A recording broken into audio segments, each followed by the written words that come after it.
Thanks for tuning in to Larger Curves today.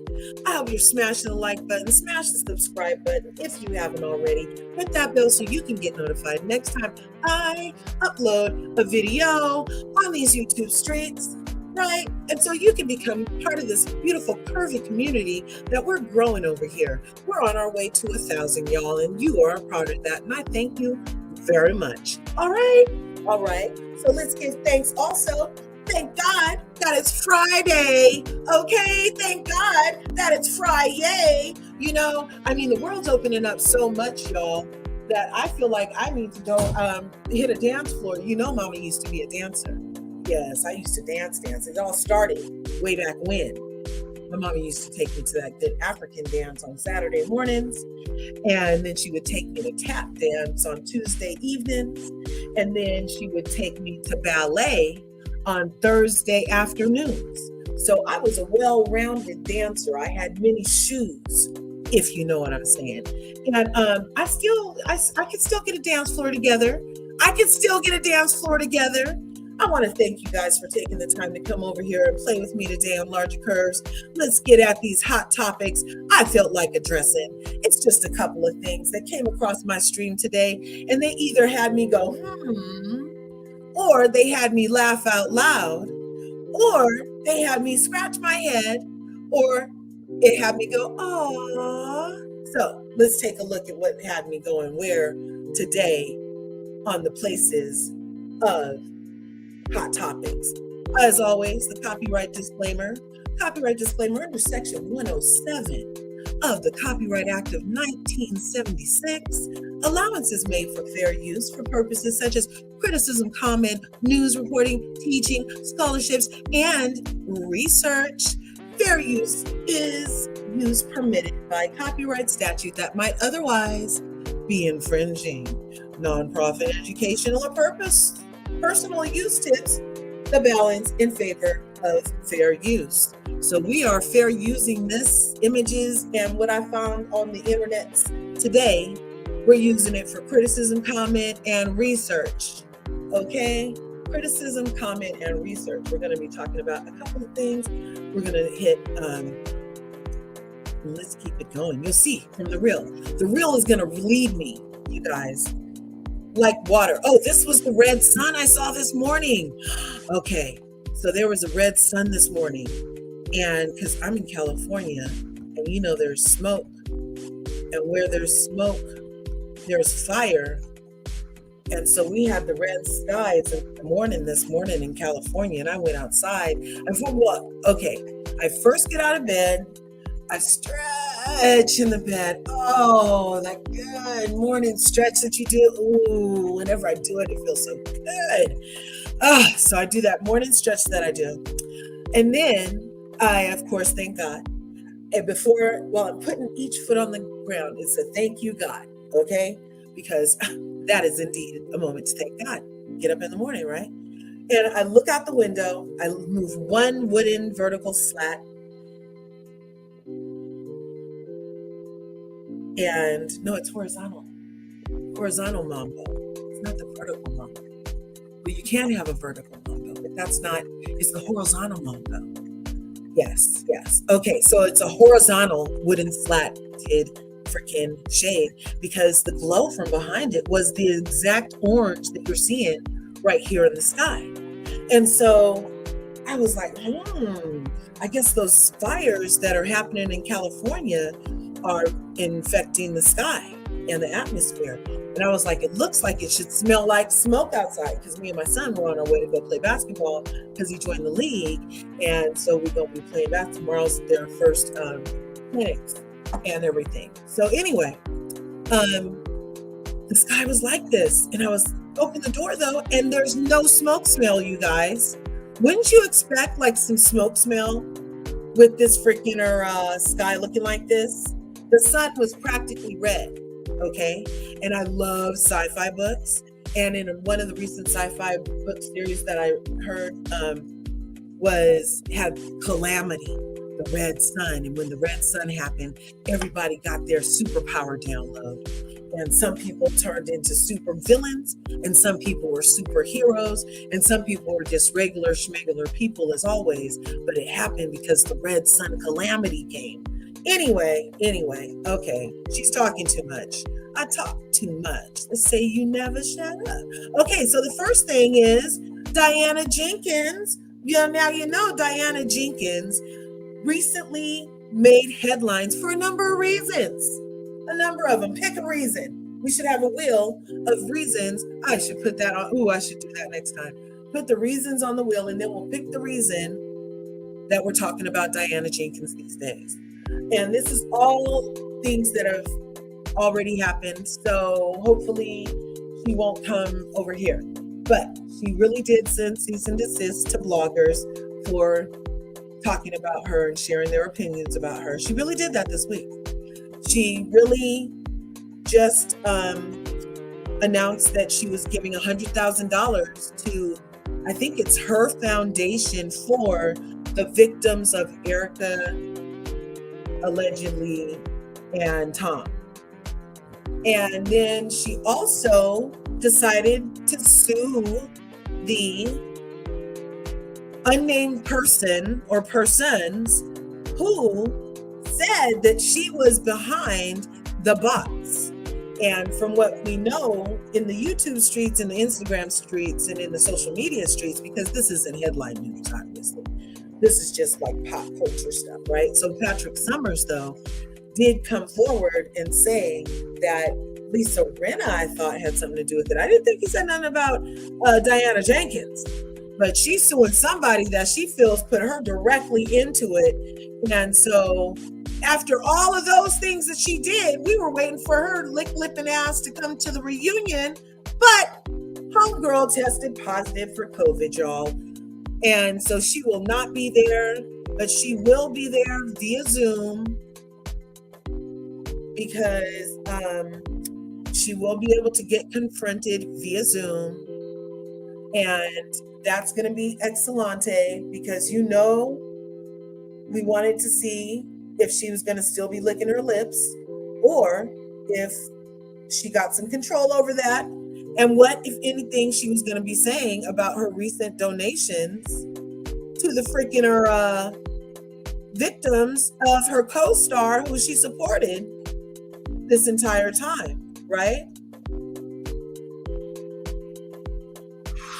All right, Just Simply's in the house. What you say, Just Simply? What you say? Happy Friday! Happy Friday! All right, thanks for coming in to play. I hope you smashed that like button on your way in. I heard that it's been 1 hour until filming, and Diana the reptile still hasn't zoomed in. Well, this is allegedly one of the reasons that Mimi got let go, was because of reunion antics. So if she doesn't show up, then let's just see if she's allowed a second season, because that would be just like probably do some stuff like that. But we don't have to foresee the future. They could change. Everybody could change. So they said she has symptoms and is under a doctor's care. And this is reported by Jay's Reality Blog. Shout out to Jay's Reality Blog. All right. So you heard that it's been an hour of filming, and Diana the reptile still hasn't zoomed in. And that's a good analogy for the lip licking. I always say it backwards, you guys, like when I say police officer.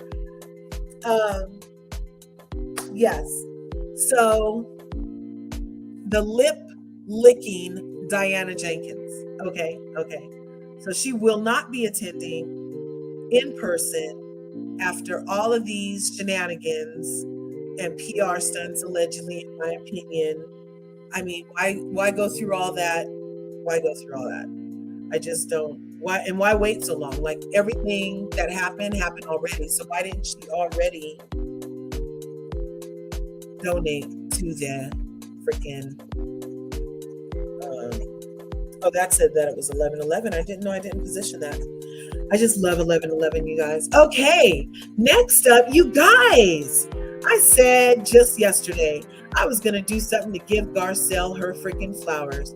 And the universe always does it for me, because your girl, my girl, our girl, Garcelle Bouvet, has just landed the ambassadorship for Cyber Smile, you guys. It's an anti-bullying place, and she's the ambassador for it. And especially after what she just went through with Jax and having personal, firsthand dealings with that. So she is one of the most recognizable names in Hollywood. She made her acting debut in the hit romantic comedy Coming to America with Eddie Murphy, and also the culturally renowned TV series, The Jamie Foxx Show, as Francesca Francie Monroe. Over the years, Garcelle became a prominent actress, playing host to major blockbuster films, from White House Down, opposite Channing Tatum and Jamie Foxx as the First Lady of the United States, to Denzel Washington. So the platform brings awareness about cyberbullying on a global level, you guys.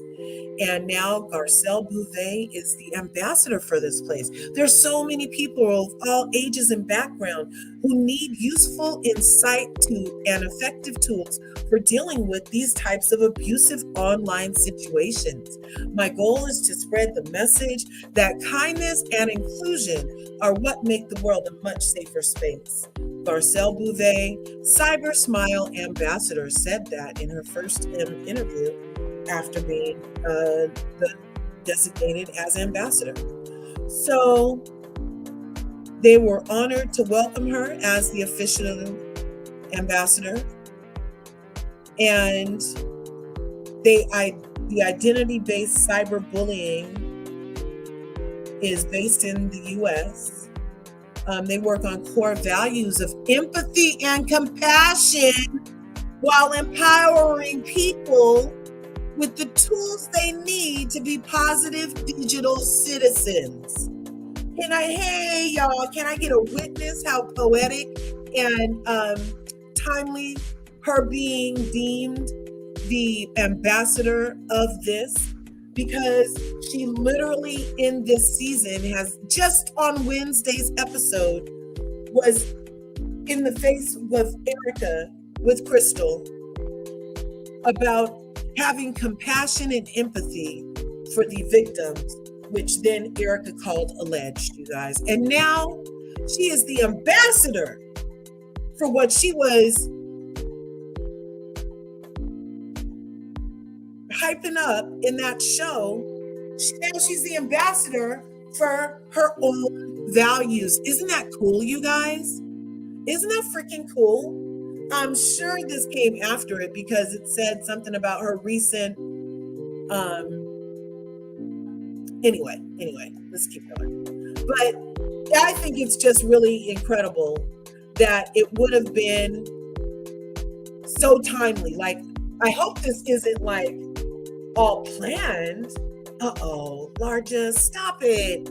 Not conspiracy theories popping in your mind. Make them go away. Recess those thoughts that this is all, would this be all made up? OMG, say it's not so. Please say it's not so. Please.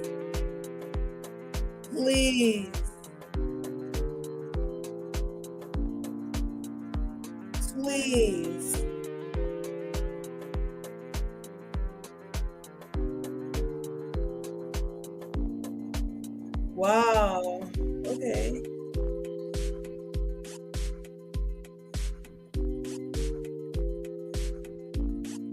I'm sorry, I just got a text, you guys.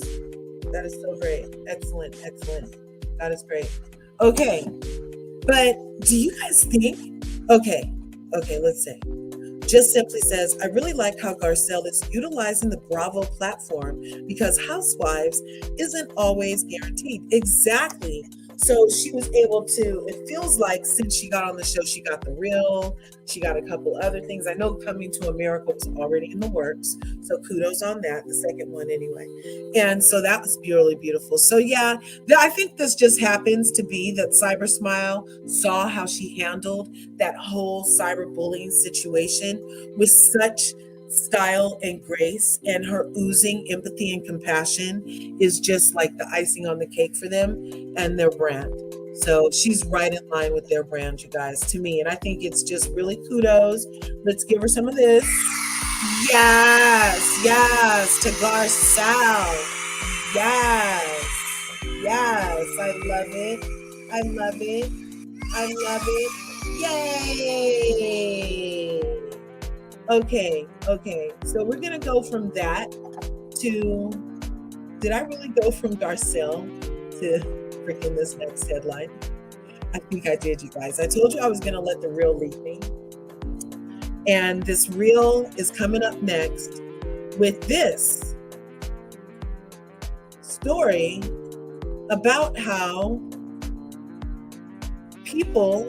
certain people are losing their ever-loving minds. Ever-loving minds are lost, you guys.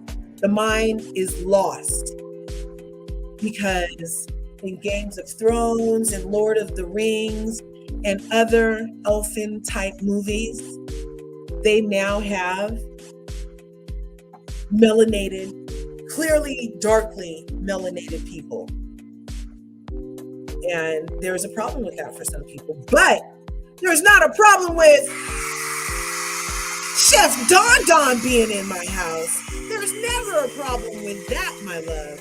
Thank you so much for being here today. And I appreciated the message that you did on your live. Y'all go check out Chef Don Don here on the YouTube streets. Please check him out because he cooks over there. He talks over there. You know, he relates over there. He connects over there. It's a positive vibe over there. And I think you guys should go check out Chef Don Don if you haven't already. Check him out. And to you, Chef Don Don, like I was just saying, let me go like this. I really appreciate that you went back on yourself and allowed yourself the space and the room to evolve in your own mind in instant, instead of prolonging it, like you immediately went and re-examined yourself, and you and yourself decided that I could have did better. I could have done this. I could have done, and it's not even a better, but I could have done it different. And then you went back and you did it different, and it felt so good because that's what life is for. You know what I'm saying? Like, you did what we all need to do as quickly as you did it with all of our little hiccups. Just immediately let that shit go. Like, examine it, see your part in it. If there's a part in it, adjust, connect, realign your chakras and show up in a better, different way. And I totally appreciated the evidence of you not only realizing that, but participating effectively in your evolution and including us as the Don Dons in that. It was like magnificent. Like, that is like, I love resolution. I'm a solutionator. Like, that was like such positive vibes. I hope you get what I'm saying. I hope I'm not like too oozing like awesomeness onto you right now, because it was just really, it really moved me. Like, I was like, ooh, that's like an evolved type of human behavior. You know what I'm saying? Like, that's way evolved to like have the willingness to just go re-examine yourself and then come back and be like, you know, I could have done it different, and here is different. You know what I'm saying? That's what I'm saying. Just simply love me some Chef Don Don. Love me some Chef Don Don. Twice is nice. Okay, so the people are losing their minds, y'all. Losing them. The minds are lost. because there's black folks in the new Lord of the Rings series on Amazon Prime. Okay. So, and this black dude right here with the gray locks is from Games of Thrones. And they're like, oh, look, Chef Don Don says, I really appreciate that. I'm growing every day. Hey, and your growth, you sharing it like that, is showing us how easy it is to grow. It can be easy. You can make this shit easy or you can make it hard. And you made it easy and you showed us how easy it can be. And now I'm sure that not only am I impressed and activated by that, I'm sure you activated some other people in that regard to just like, hey, just, you know how they say, oh, you'll turn over a new leaf one day. Why not tomorrow? Why not to freaking tomorrow? There's so many leaves on the tree to get to. Why not to freaking tomorrow, right? Just turn it over. I love it. I love it. So yes, and I appreciated that too. So like I said, so okay, the homeboy right here with the locks is from Games of Thrones. And he comes from the richest kingdom in the kingdom. Like he has more money than the kings of the I forgot their names. Their name, the Tarsivians. No, I was watching another show with something with the kings. Darn, the Targaryens. Oh yeah, I'm watching C also right now, you guys, on Apple TV with freaking Jason Momoa. So good, third season, 3 episodes in. So that's why I can't think of the kingdom of where the guy with the locks is from, because it's almost just the same. So, oh, I love water. So homeboy is on Games of Thrones. People lost their ever-loving minds, okay?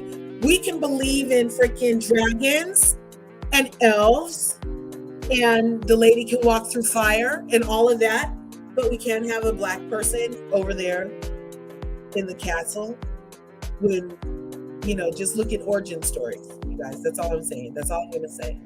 And then this black lady in the middle is like the elf queen on the show on Amazon Prime for the new season of Lord of the Rings. And Elf Brother here is on the same show, I believe. And people are just losing their freaking minds. So I wanted to share another something with you before we move on.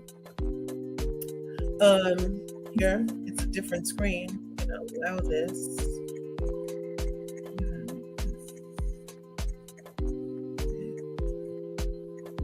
So this over here is what Sean King says about it. And I love Sean King, you guys. I love him. He's very insightful. He's all about the culture. Now, I don't agree with every single smicking thing he does, but he does have valid points to me a lot. And yeah. So okay. Can I play it? I think I have to do this. I say play.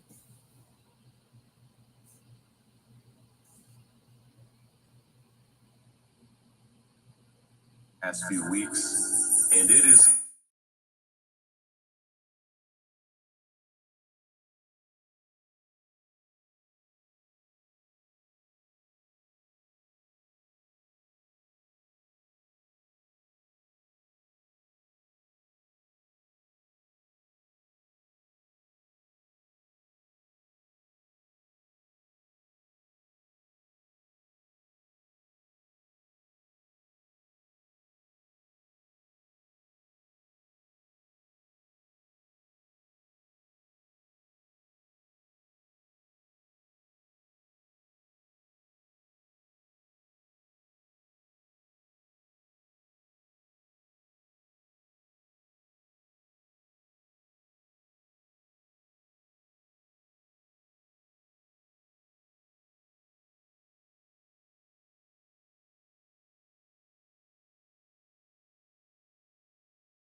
I'm sorry.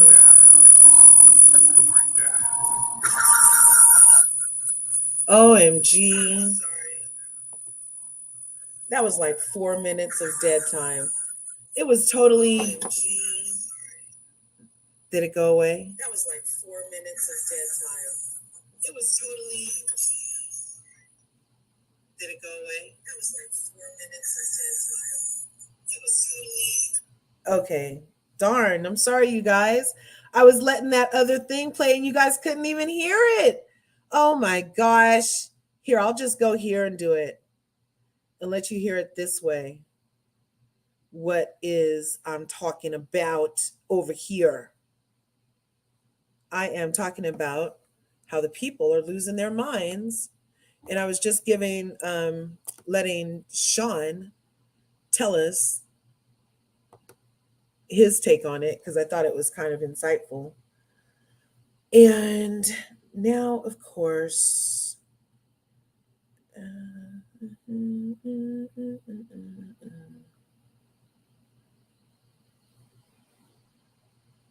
okay, here we go. Oh, maybe you already caught on to this. It took me a little while to understand it, but I've been slowly studying this for the past few weeks. And it's clear to me now that when conservative white people say something is woke, it appears they mean they're saying it's too black. They are interchanging the words woke and black. I want to teach you how it's abundantly clear to me. In some ways, I feel like they slipped up and did this. Not interchanging the words, but they kind of have told on themselves over the past few weeks. And it is clear when they keep saying something is too woke, they're just saying it centers black people in some kind of way. Let me unpack and explain it. This is Sean King, and you're listening to The Breakdown. So I thought that was really good way of explaining exactly what I was feeling about. They keep talking about this whole Stop Woke Act and stop this and stop that, but it usually has to do with black. So I'm just like, really? So I just thought he broke it down well. So let's listen to a little more. Losing it in characters. Thinking about there being black side characters in Game of Thrones, supporting actors and actresses. We're talking about smaller roles. None of the main characters are black on Lord of the Rings and Game of Thrones. I'm talking about the main characters, okay? And white folk are losing it. But they can't say that they're losing it over there being black characters. What they're saying is that Game of Thrones and Lord of the Rings is now woke. I'm like, what? Like when I first saw it, I was like, why are they saying the shows are woke? Because they're not woke. You know, woke is like conscious about injustice. You know, like woke is about consciousness. Woke is about awareness. And both shows, I would not classify either show as being woke. What they're saying is the shows do now have more black characters. Again, secondary supporting actors and actresses are on the shows. And for those of you who don't know this, both Lord of the Rings and Game of Thrones do not take place on Earth as we know it. They take place in mythical, fictional places with mythical, fictional creatures. In Lord of the Rings, there are trees that can walk and talk. In Game of Thrones, there are dragons everywhere. And in both shows, they don't take place in Europe. Okay, there is no Europe on either show. it takes place, both of them take place in a fictional land. And in the fictional land, they have all types of variants of creatures and humans that do not exist. They have wizards, like full-on giant wizards. They have elves, and white people are furious that in a fictional land with fictional creatures and fictional beings, that black folks somehow have a small place in these lands. And instead of saying that they hate seeing black people in these places, they're saying they can't believe that these shows are now woke. And I'm thinking,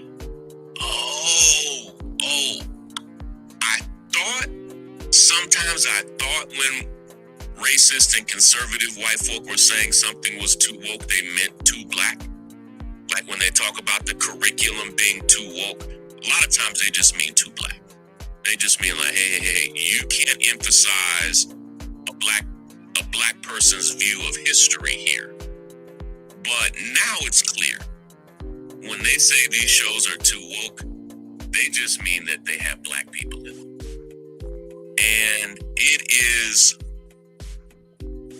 actually, to me, deeply revealing that white folk are losing their minds over black people having a place in these lands that white folk clearly valued. And what I didn't know was that a lot of racist and neo-Nazi white folk have felt like Lord of the Rings and other series, like those series were meant for them.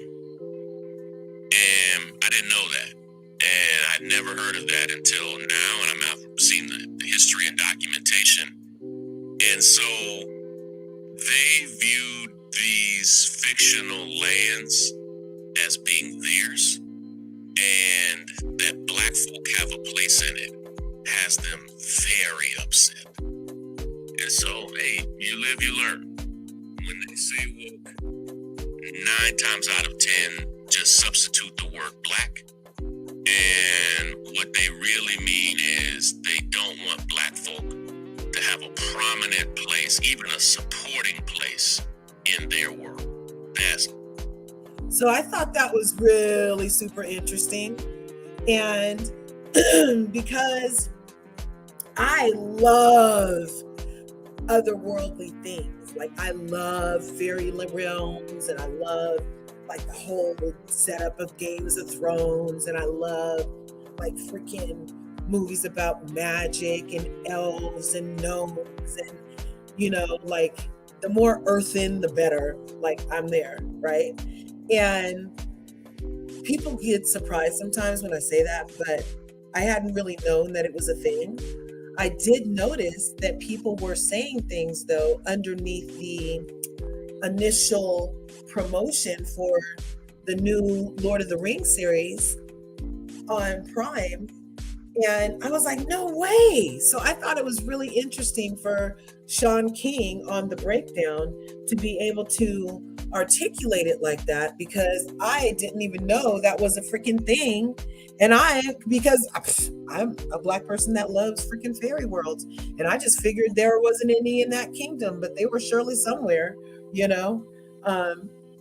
it was obvious it was missing and lacking a lot of color, even supporting, like you said. But I was just like, whatever. I like this kind of genre, So anyway, I just thought that was interesting that that's even a thing, that people are mad about black elves. Anyway, so let's move on with the hot topics here on larger curves.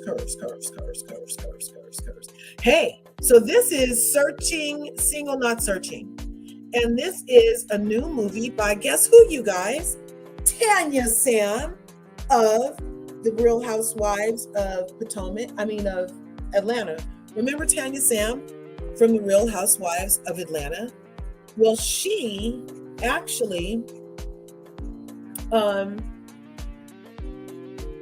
she actually is no longer with Real Housewives, obviously, but she is into crypto, NFTs. She travels. She has a book club, and now she has EP credits on this new hot movie called Single Not Searching, and it's open. It should be. You should check your listings and see where you can go support this Single Not Searching show, because it's really, really good. It has an ensemble cast, you guys. Wait till we look at who's in this freaking cast. But first, MH is in the house. MH is in the house. Thank you so much for being here, MH. I appreciate that. I appreciate it. Appreciate it. So, yeah, I'm just over here in the YouTube streets talking about some hot topics. I lost the people though. There was more people in here, but then my freaking I had technical difficulties, MH. So I'm so glad that you came in, and thanks for being here on Larger Curves. I hope you smash the like button on your way in, and maybe if you share it, then more people will be able to come or something. That's what they said. Something that can happen. Anyway, like I said, Single Not Searching is a new movie out. It's a feature-length film, and look at all these starlets in it. We have Lisa Ray. We have that lady from Carl Weber's thing. We have that other lady, and we have this lady and this lady. I mean, I know from sight, two of the ladies. A lot of these other ladies are young starlets that I maybe am not up on their vibe yet, but I'm still so glad that they are getting some work in. Let me see. Yeah, I made it bigger. Let's see. Do you know who any of these ladies are, MH? I didn't make the names of this big. Maybe I did. Let's see. Did I take a picture of that?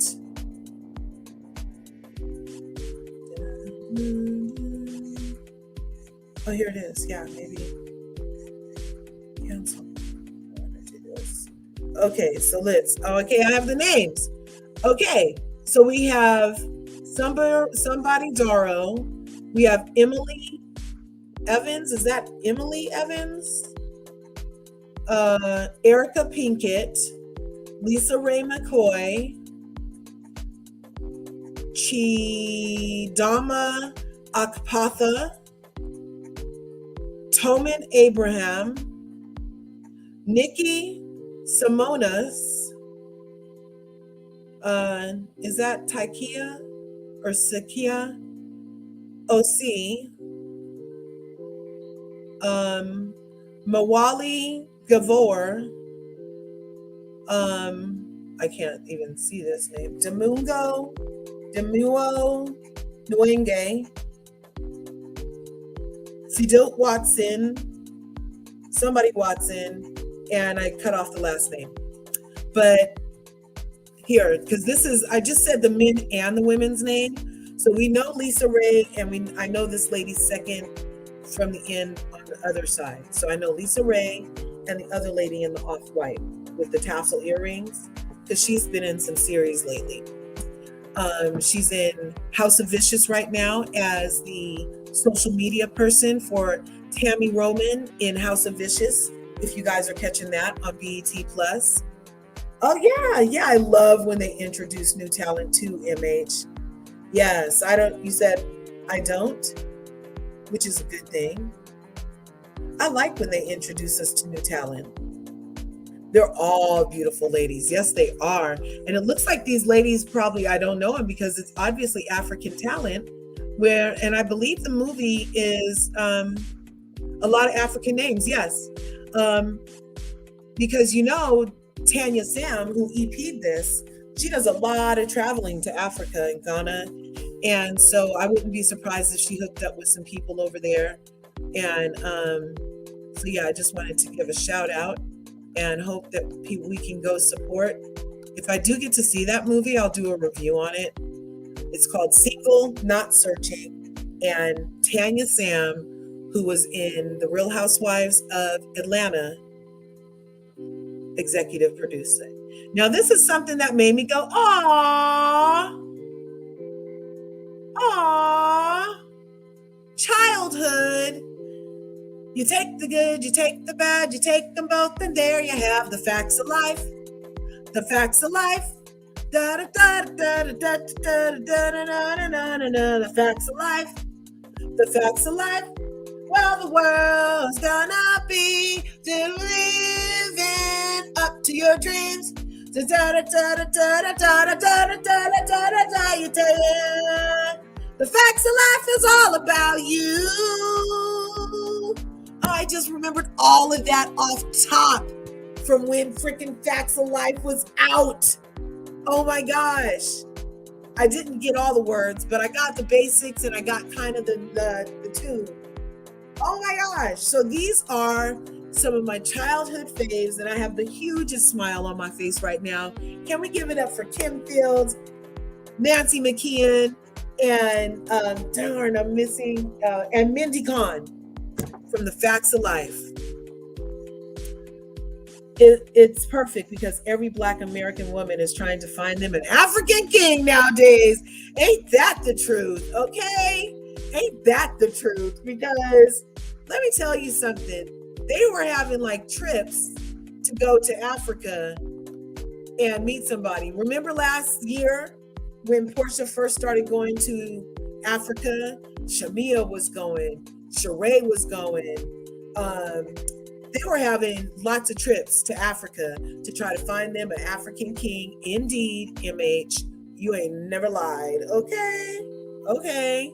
So yeah, that I hope I'm gonna go look for the movie too. You guys look it up. So then the other thing, like I said, this are the ladies from the Facts of Life. Loved them when I was growing up. They all aged well, but Kim Fields aged the best. Okay. And now people have been asking me, how is Milo? So Milo is great. He's huge. He's like tripled in size practically from when we first got him. And this husband being so silly. I know. Oh, I'm sorry, just simply. She said she was supposed to go to her parents' home in Ghana in 2020, but COVID-19 happened. Yeah, we were on our way to freaking Disneyland. Like we we got shut down out here in California on the 13th of March. And we were supposed to be in Disneyland like April, May, the end of April, early May. Yep. So anyway, but hopefully you'll be able to go soon. And Kenya too. Yes, they will be going to Kenya, Ghana, Nigeria. Yes. Simply you're African too. Love it. Yeah, but I was born in the US, MH. Just simply, where, can I ask where you are? Where you from? Come here. Milo. So this is, this is the dog being silly with husband. It was hilarious. The dog actually was like in there and my husband was like, no, this is mine. I'm keeping this. He loves this, because if he doesn't feel like dressing up for Halloween, he just puts this on. It's simple. But Milo's huge. He's growing a lot. He's not potty trained, like I said, but we're having lots of fun with Milo. He's an excellent addition to our family. And He's just spelling how you guys. He is hilarious. Oh, Ghanaian. They were born in Accra, Ghana. Oh, that is awesome. I wanted to go to Ghana. At my church, this man named Brother Bishop Tete would come, and he would have trips. He would host trips of people from church that wanted to go back to the motherland, to Ghana. And yeah, but I didn't get to go. I want to go now though. As in Kenya Moore, remember she had an African. Oh yeah, Kenya Moore. Yes, all the Atlanta ladies have now had some African Boo affiliation. Yes. Yes. So these are just Milo days. And those were the hot topics, you guys. Those were the hot topics. Let's see. I can drop this link for a minute and we can see if anybody wants to pop up. That would be cool. Enough, as in Kenya Moore. I totally thought you meant as in Kenya too, like Kenya, Nigeria. That's hilarious. Okay, Larja. Okay, Larja. All right, all right. Okay, so I hope you guys are having a happy Friday. And as always, here on Large Curves, I hope you smash the like button. I hope you smash the subscribe button. Hit the bell so you can get notified next time I upload a video. Gonna see. I said everything I wanted to say. Oh yeah, and then I was gonna play all the funny things that Black Twitter has been saying about the Queen's passing, but I didn't want to laugh anymore, and it's because it's not funny, but it totally was funny. They were going in. There was other countries that the people were literally laughing online. On the news reporters were like, the old lady died, and oh my gosh, MH, what's good, MH? How are you today? Hey, beautiful. Nice. Oh my gosh, am we got beauty on our minds. That's right. I know.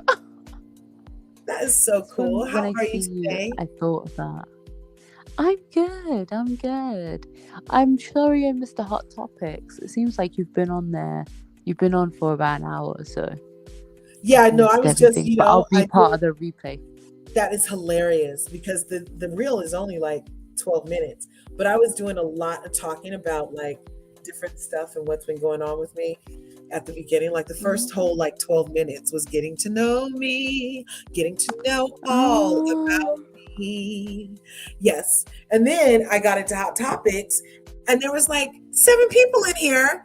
And then all of a sudden I was trying to get jiggy with it and share a screen, and here at my end, it was playing and I could hear it. But on your guys' end, you guys thought I had left the building, and I had just let it play for 4 minutes straight, MH. It was hilarious, not hilarious. Learning moment. It was awesome. Learning is great. I love learning. Learning, growing. So yeah, so it was a good day. It was a good day. How was your day? Do you have any plans this weekend? No, not really. I've been, indoorsing. But it's been good.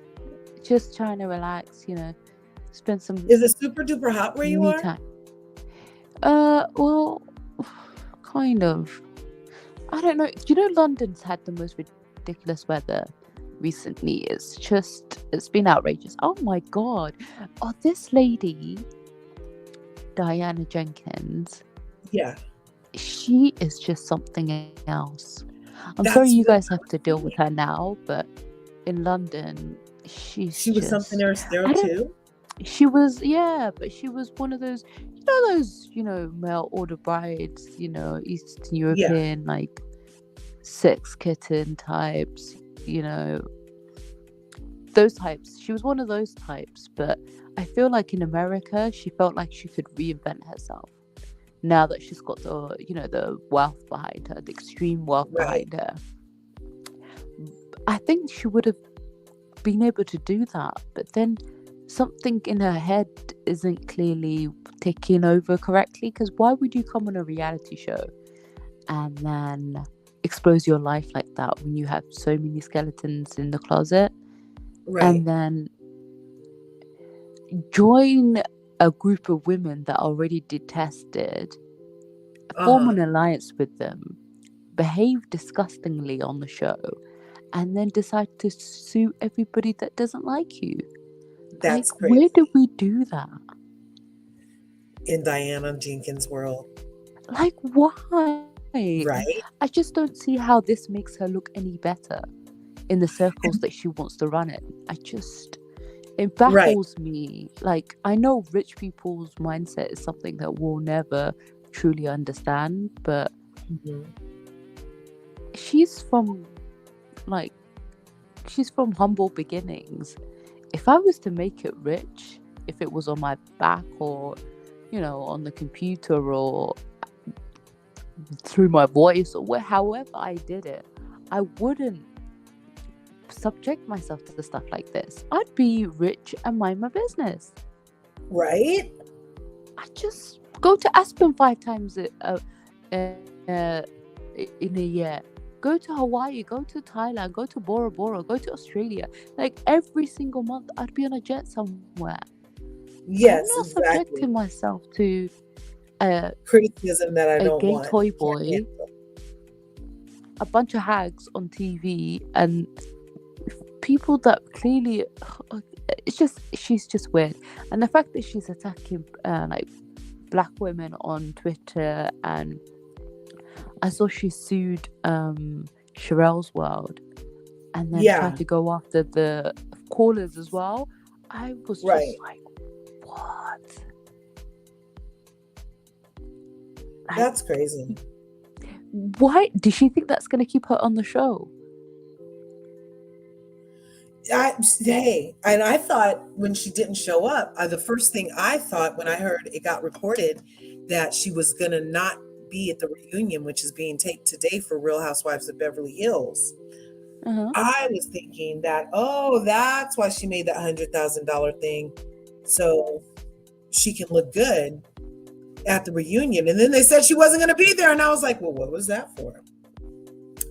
But now they said she tested positive for COVID. So that was the first hot topic we went over, was that she tested positive for COVID, and she has symptoms, is under the care of a doctor, and that's why she won't be there. But I was like, you still got some explaining to do. And then somebody said here in the comments that when I was going over this, that even still, here it is, Just Simply had reported that she heard it had been an hour already into filming the reunion, and Diana still hadn't zoomed in. Isn't that crazy? After a whole hour. So maybe, I don't know if she's there or not. I don't know if Just Simply can tell us later. Drop a comment. I think if you know. I feel like she's mentally unstable. There's something that's not clicking. Yeah. Something's not right about her, and I feel like she's got to the stage of wealth where nobody can tell her the truth. Right. So her lawyers will just bill her to death. She's probably got a doctor on call. You know, when the rich are that rich, they usually have their personal doctors. A personal doctor like Michael Jackson had, that's willing to do anything for you. Yeah. Yeah. Renna looked horrible. Her reunion she looked like a corpse, like a zombie corpse, like a zombie bride corpse. Is that? Horrendous. I thought she was showing us a Halloween look when I saw this earlier. No, can you imagine? That's her reunion look. Erica looked nice though. As much as I detest her, she looked good. I can't lie, because last year she looked awful. Her face was drooping. She's wearing a 1950s kind of dress, like a housewife gone to the cocktail hour. She just looked horrible last year. So this year, I like that look for her. Yeah, that's the look. She thinks she's doing something with that. She thinks that men are attracted to this. Well, I guess Harry is. God. She never takes off leopard print. Well, Harry's into men. I'm like, so. Is he a Furby? Some people like it. He likes her to be. He likes her as a beard. Yeah. But nobody's attracted to this. I'm sorry. And her hair. I'm glad she did something with her hair, but it looks like it looks synthetic. It's not moving. It's not giving me luster move. That's what I said. Tacky. I'm gonna go look for it's giving Erica. Me tacky. Yeah. Erica looked good. Yeah, Erica looked good. I can't. Okay, let's see about because Erica still has a glam team. As broke as she's acting on the show, she's still got her glamour. There it is. Here it is. And I'm sure she's back with the surgeon. I'm over her doing this 60s sex spot every year. Yeah, Like, that's what's her up? look. It's so freaking Yeah. cliche. Like, Someone every said year, that. you're Someone a said that. 60s sex spot every year, Yes. Erica, really? I don't Was know. that One of your the fashion guys was saying that as much as Erica always talks about wearing couture, they say that they don't make it in her size. Yeah. So whatever she gets, she has to, you know, She looks it has good, it but has this is like, to be fitted for her. mhm. Yeah, And you that's know her what? look. So I think The that only she thing that selects makes clothes that it are gonna really suit her. right. The only thing that makes it really 60s is the way her hair is styled and the platformy kind of Hair. shoe. Yeah. But that Yeah. dress, the style, the open front, the It looks mirrors, good, right? like it's gorgeous. Yeah. But I am not with blue frosted eyeshadow. That's giving me I Drew know. from like, it's just the hair. She shouldn't And have done then that to the her. hairpiece is not it either. Yeah.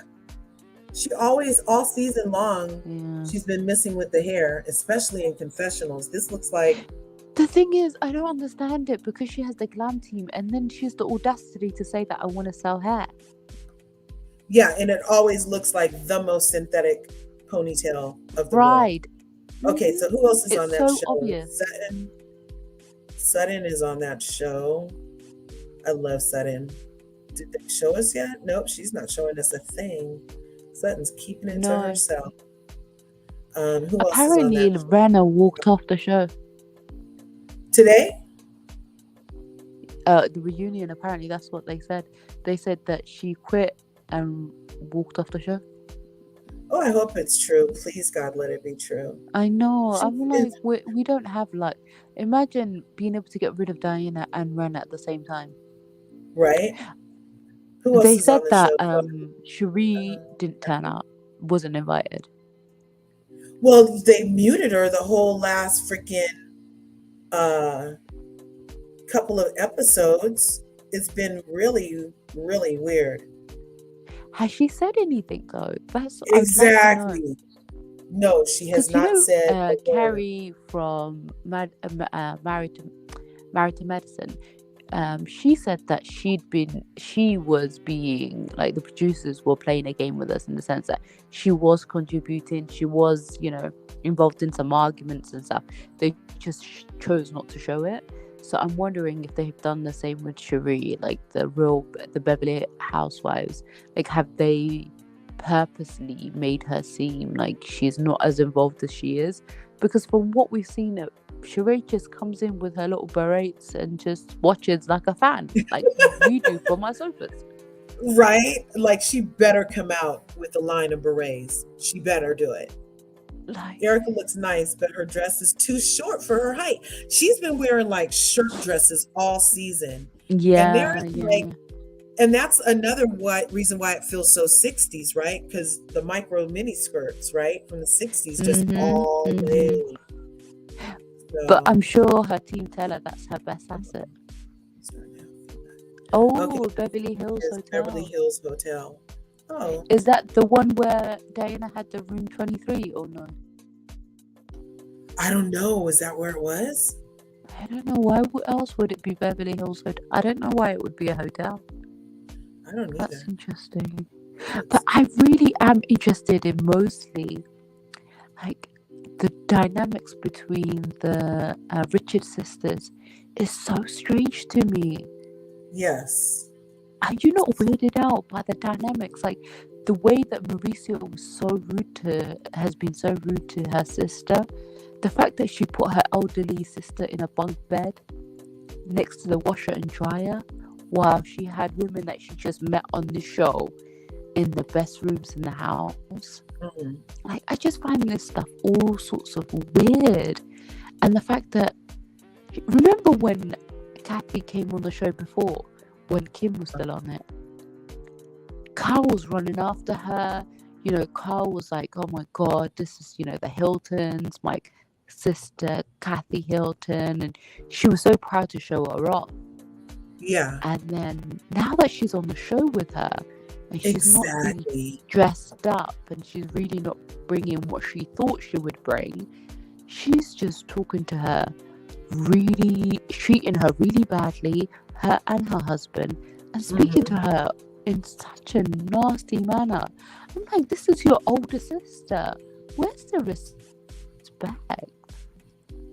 That's a great question, MH.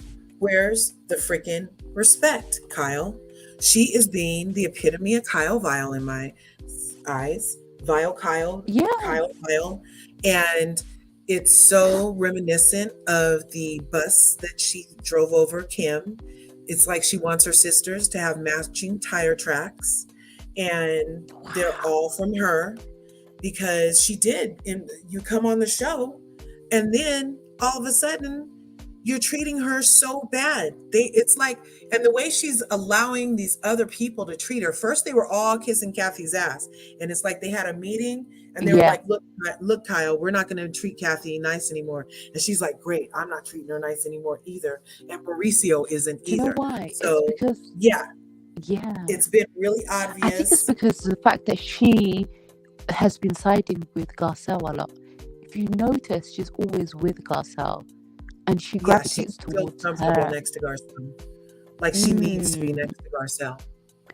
Yeah, so I think it's because of that they were like, well, if she's not joining us, and it's not going to be the Fox 6 against a Fox 2, which is Right. just so ridiculous, then she's out. And the thing about Kyle, I remember her saying seasons before that growing up she was always the ugly duckling because Yeah. Kim and Kathy were blonde haired, blue eyed, and they were the darling of the family, of her mother's eye, and she was just the awkward brunette, blah blah blah. And I was just like, I wonder if things like that still resonate with women when they're in their 50s. Does that insecurity still lie within her? Yeah, I know Yeah. we did. Well, here. Look, How do we feel like it's going, ladies? This is our question. Yeah.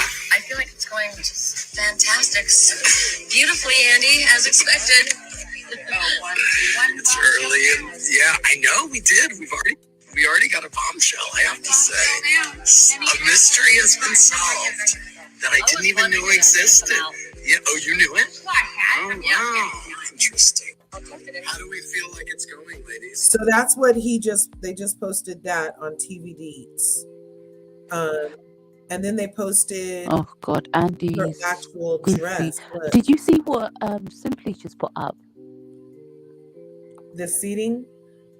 I'm still trying to figure out, but who is Yeah. next to Andy? Why the hell is she saying Kyle is next to him on one side, and on the other side it's Lisa? Because see they it? refuse So to let Andy's in the Garcelle middle. mix.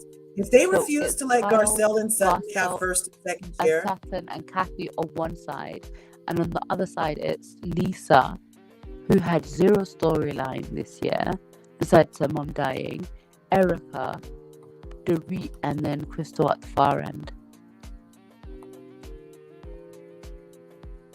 we don't need a 4-part reunion. They better not 4-part reunion us. We don't even need a 2-part reunion, to be honest. Sutton versus Kathy.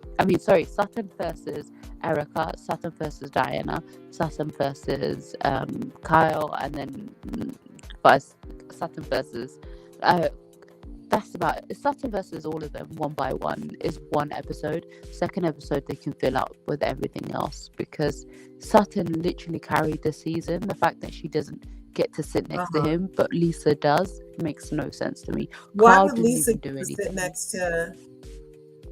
I mean, how many more episodes are left that Lisa and Kyle end up next to Andy? Kyle always sits next to him. Every Beverly Hills reunion, she's always on. But I think She's that's. always in, I thought so. it was supposed to be according to who gives what during the season. I didn't think. I don't know, because Nina used I to don't. always sit next to Andy. Teresa always sits next to Andy. Nene used to sit next to Andy. Nene never had a LVP used. chair. Huh? Nene Huh? never had second chair. Can you hear me? Yeah, she never. Oh, She never okay. did she? Yeah. Let's see. I'm just hoping that But Bravo doesn't try to pull another 4-part. Lisa and Kyle are next to Andy, hoping. I heard Kyle has in her contract. Ooh, that's hot tea. oh, That's hot piping tea. I didn't know that. So I wonder how you can negotiate that in your contract she's when, so as insecure though. viewers, we then. Well, no, there's all. That is true. Like Nene was always there, and other people would rotate. Yeah, I always remember, and she used to always sit on the left side of him. And It I was always don't the left want side. to I talk. remember one. Lisa Rinna better not cry about Lois dying. I don't want to hear about it. That's not an excuse for anything she's done all I do. season. I'm so sorry. I don't need. I don't know. I know your culture. Their culture is different. But the fact that your mom was in a hospice in a completely different state while you were gallivanting around LA doesn't give Yeah, me that you loved your mom. I'm so right. sorry. No. When my grandma was sick and she died, she was in my mom's house. Like all the time Really? that she was sick, she was in yes. I don't understand this idea where you can just toss away your grandparent, your mother, throw them in a home, and then tell us that you're in mourning. She she died with strangers Garcelle is surrounding all the her. way over there, Yeah. and Sutton's all the way on the end, No, Sutton's not on and the, I Crystal's think all the way it's on the other end. yeah, Crystal's on the other end, yeah. Crystal I'm not surprised by, Is but it should be Why Dorit. does Kathy get a seat the whole time? She didn't even come till 15 minutes before the party ended. Remember last year the reunion, the theme was based on her back garden. Yeah, it's still Andy not a is reason to thirst sit so close to Andy Andy. will kill for a name. He's just, Oh as my thirsty as the God. housewives himself. So anything to attach himself to the Hiltons, he's willing to do. Oh well. But Sutton, the funny thing is, they're gonna pan over to Sutton the whole time. So it's up to Andy if he doesn't want his close-ups. Yeah, I don't like the seating. I don't think that Kathy should be out there the whole time. And I'm sorry. And I don't think that Kathy also, I don't know if Kathy's putting on an act for us, but what she's been bringing isn't worthy of being on the couch. She doesn't even seem coherent. She just feels like someone's grandma. Someone's like ditzy grandma that's just yeah, lost a few marbles. like, oh, go make sure that she didn't walk to the. Remember, Go make sure she we didn't should walk put her outside ear, again. she put her eardrops in her eye drops in her ear, or her eardrops in her eyes. That kind of Yeah. like nonsense that doesn't make sense. She's like very that. quirky. Yeah, bringing the shopping bag, telling us she might have some bags in the wardrobe. Like, it's just stuff like that. She just seems like she's just lost a step. Because the mother that Paris Hilton talks about isn't the Kathy that we're seeing now. Not at all. It seems like somebody said something to her, like even since last season. Last season, she seemed a lot more vocal, but maybe it's because of how her sister's treating her. But I do remember it was just a few seasons ago when Kathy Kathy's younger, which one? Not Paris, what's the other one's name? Nicole? When it was her wedding, the younger sister, and she said that Carl could come to the wedding and she could bring Farah, but she couldn't bring any of Mauricio's offspring or Mauricio. And Carl went to the wedding. That's too much. Can you imagine? But then Erica apologizes out of the blue for not going. That's weird. That was just one of the weirdest. And I think it was because Mauricio, remember, he started up his own agency and took the best agents and the clients from her husband. Right. And which is understandable. Also, that he take clients or something allegedly, or some clients left with him, and that's why they didn't talk when she first got on the show, in addition to how she treated Kim. And then from there, it was because of bad blood, because of business, I thought. And then we finally made it over that.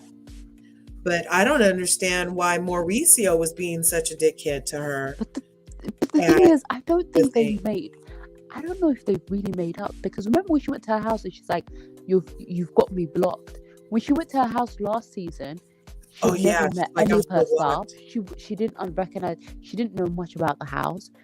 We go to Aspen. Kathy's never been to her house.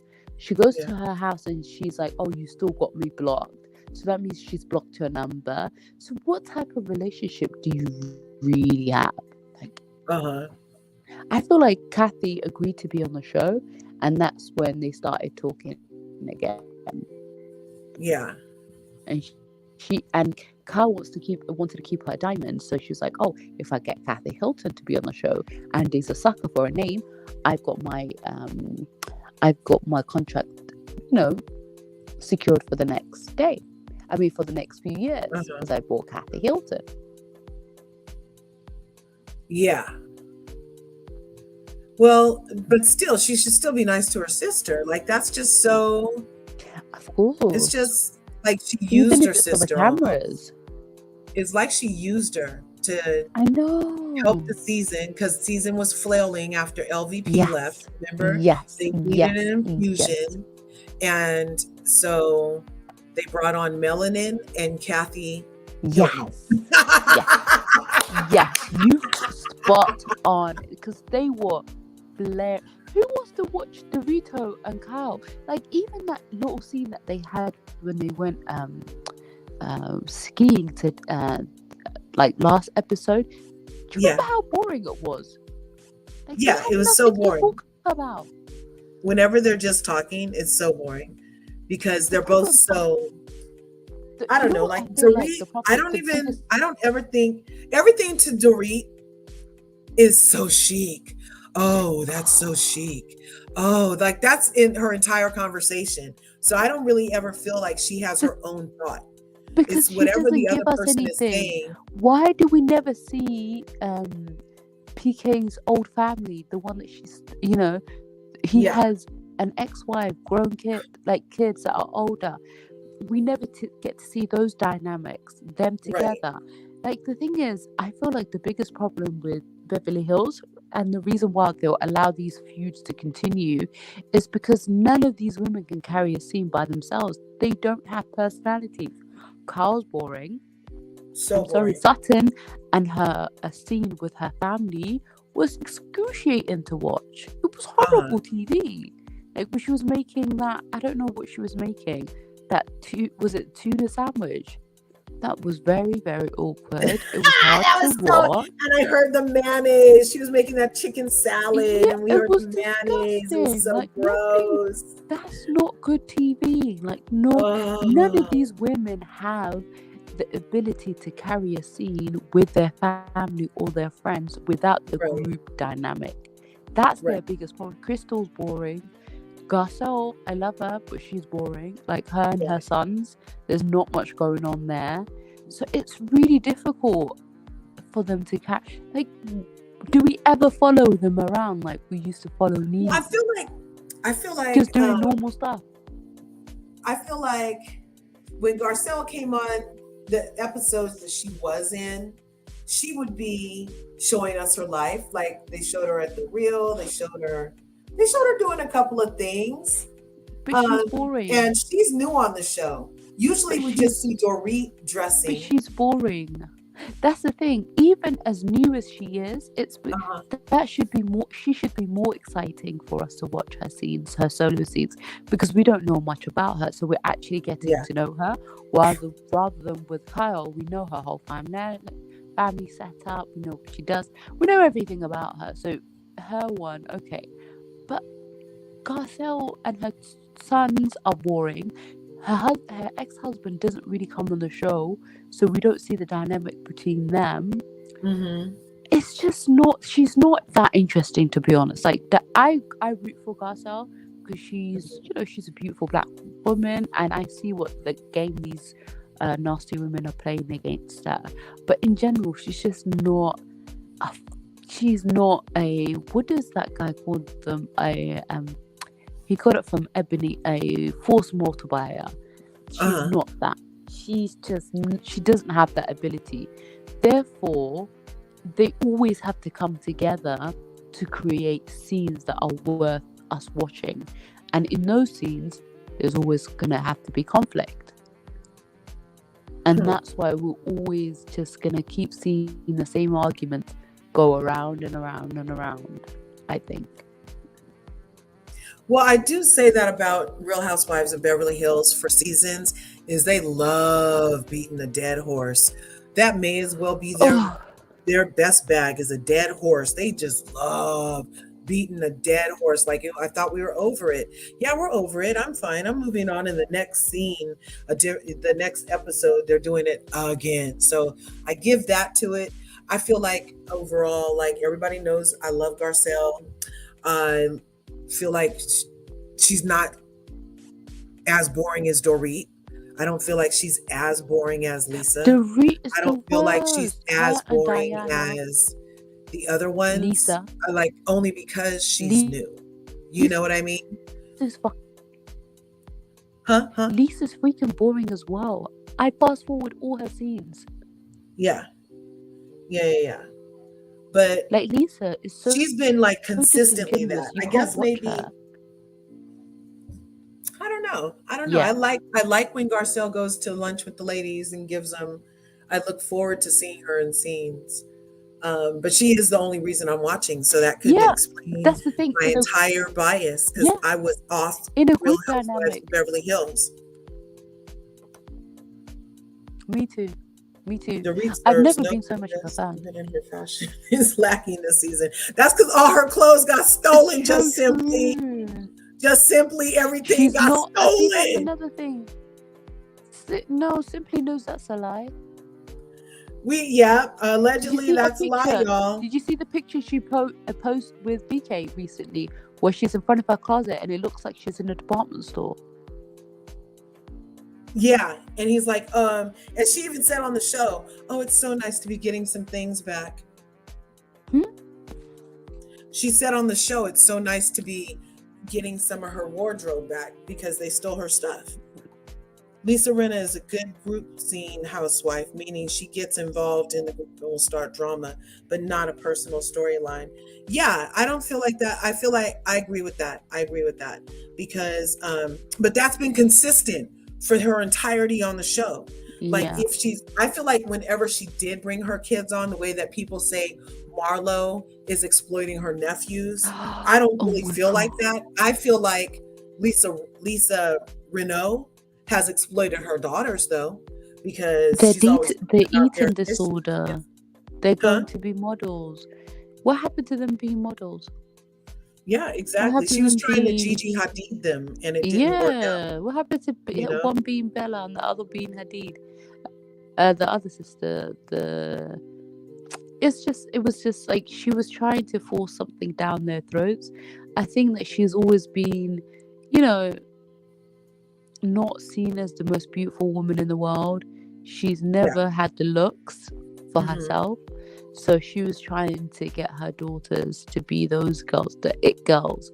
But it didn't work out for her. Like Yolanda managed to get her two daughters to be the model that she couldn't be. But, these girls, and I feel like it led to their eating disorder. Right. I've agreed with Garcelle when she said that season, I was wondering the same thing. I'm like, look, your daughter has like straight up body image issues, and you've already told us about them. And now you do dance around naked on your thing. Like, is that affecting her? Because I don't think that we've seen Lisa Rinna even have a superb relationship with food either. She doesn't. Remember, she said that she had an eating disorder as well. And I feel like Lisa Rinna is one of those things, like, you know how they say you can never be too blonde or rich or thin enough. She really believes that thin bit. So I don't have the looks facially. That's why she got these gigantic, like, Joker lips to at least attract people. I feel like some women, when they feel like they're not attractive enough, it's like any attention will do. So even if I'm a joke, if I'm getting attention, at least if I'm getting a double look, that's better than being plain Jane kind of thing. So she Right. got the lips done. She's got that oval haircut that she feels like works for her. So the only thing that she can really like control is that weight of hers, and she makes sure she keeps it down. Because Hmm. even this year she's been looking frail. Yeah. Yeah. It's hard to And look at her. when you started off being able to see their bones and then they look frail on top of it, like, Yeah. that's like, okay. And I feel like she's got work done on her face. Yeah. Remember the first half of the season she was wearing those big gigantic sunglasses all the time? Yeah. And then whenever they did a close up of her face, it was scary. I was scared. They were MH, they were scared. It was. I was scared. It's like the HD needs to come off right now. Like she did wear let's those go back to huge 3K. I can't Valley do of the 4K. Doll sunglasses. It's like she did something to her face. Mm-hmm. Yeah, she did something to her face. I don't know. Like I don't know. It was scary with the lips, and it's just too much. I was just like, oh, this is scary. Like I like Sutton, just age gracefully. She's Right. she's still got a great face. She still looks good. You know, she doesn't look 25. She doesn't look 35. She looks like her age, and she looks like a beautiful woman at that age. Right. She really does. I like Sutton's style. Wait a second. This is for Tony Robinson is in the house, y'all. Tony came here to play. We appreciate that. Thanks for being Gabor's always using these horrible pictures of Garcelle. I bet you that's why he's telling you to do that. Yeah, exactly. It was a beautiful photo, right? I think she looked stunning. You know, they said that they made her an ambassador or something recently. Yeah, that's today. that's also right next. Look, that was the second topic of my reel for today was because Garcelle has been named Cyber Smiles ambassador, and they are global with their anti-cyber bullying, and they bring awareness on a global level to it, and they want to stop the abuse online, and they have her as the ambassador. And look, you guys, I thought this was really awesome. Look at what it actually says their core values is exactly what Garcelle was saying to Erica on Wednesday. Your empathy and compassion, lady, where they at?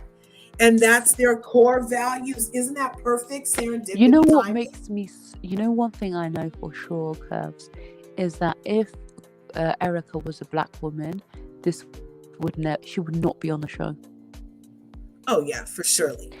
There's if no a way black you're taking woman for a husband black had stolen from orphans and widows and burn victims, and she was on TV hissing at women.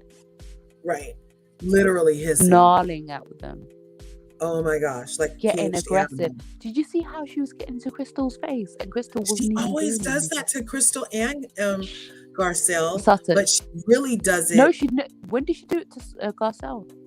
Well, she snarled at Garcelle last year. Yeah, but she's never tried to get physical with her. She's not that stupid. You're right. She gets it more so in she ain't Crystal that crazy. She's crazy. Yeah. And you know what the funny thing is that just 2 episodes ago or 1 episode ago, everybody was getting on Garcelle for saying that she has a drinking problem. Yeah, and still here she is on medication. That's the reason why she went off. That's the reason why they were able to trigger her, is because she was falling down drunk, and that's when she went crazy. So she's still drinking to these ridiculous levels, and people don't think this woman has a problem. Yeah. Remember when they tried to tell Portia to go anger management? Where's her anger Yes! It's all the gaslighting on these shows, you guys. These ladies are all lightheaded. It's a nasty business. I like this welcome Cyber Smile said. Cyber Smile says, Cyber Smile are welcome to honor are honored to welcome Garcelle as an official ambassador. Her philanthropic work in the entertainment business has empowered generations of women and young girls to realize their full potential. We are confident that together, Cyber Smile and Garcelle will make a formidable partnership that will have a profound and far reaching positive social impact. Now, that should be next to Andy, not Mm. the Twitter mess. No, he likes he likes the He tacky loves and the the gossip. tackier the better. The Yeah, that's tackier his. the better. That's He where he loves it. lies. Between that and Grinder, Mhm. that's his position, and the negative. Did you say Grinder? Those are the two things. Yeah, those are his two positions. He's either getting in the mess with the girls, he's into the dragging and the bottom. Do you know what I was? Do you know what I was listening to an interview with that Candy did with Garcelle, and she was just talking about her life and stuff like that. She was talking about when she because Candy was like, "Oh, I'm thinking about setting you up with a guy or something." She goes, "Yeah, I'm ready for it." Blah blah blah. And she was talking about her ex-husband. So she Yeah. was like, after the first guy, she had the child with. What's her older son's name? Olivia. Is it Oliver? Oliver? Oliver? That's her. Yeah, she said after him, she thought to herself, "I need a safe guy." Because she needed a father figure for him and somebody that was a stable person. So she goes, that was the one thing that I was looking for. It was stability. Everybody thinks that I was looking for this and that. And you know how Kabul says she was looking for a white guy to Yeah. elevate her status. But she really said, I was looking for a stable guy, a guy that I knew was consistent, that was reliable. And that's what I needed because I had a young son. And I wanted whoever that person was going to be a stepdad for him. Yeah. So that was what I was looking for. And she goes, it turns out that he was just as reliable and, consistent as, as I thought he was going to be in terms of, be what she was aware of. But he was just as consistent and reliable with his mistress, apparently. Right? And could he was as a good.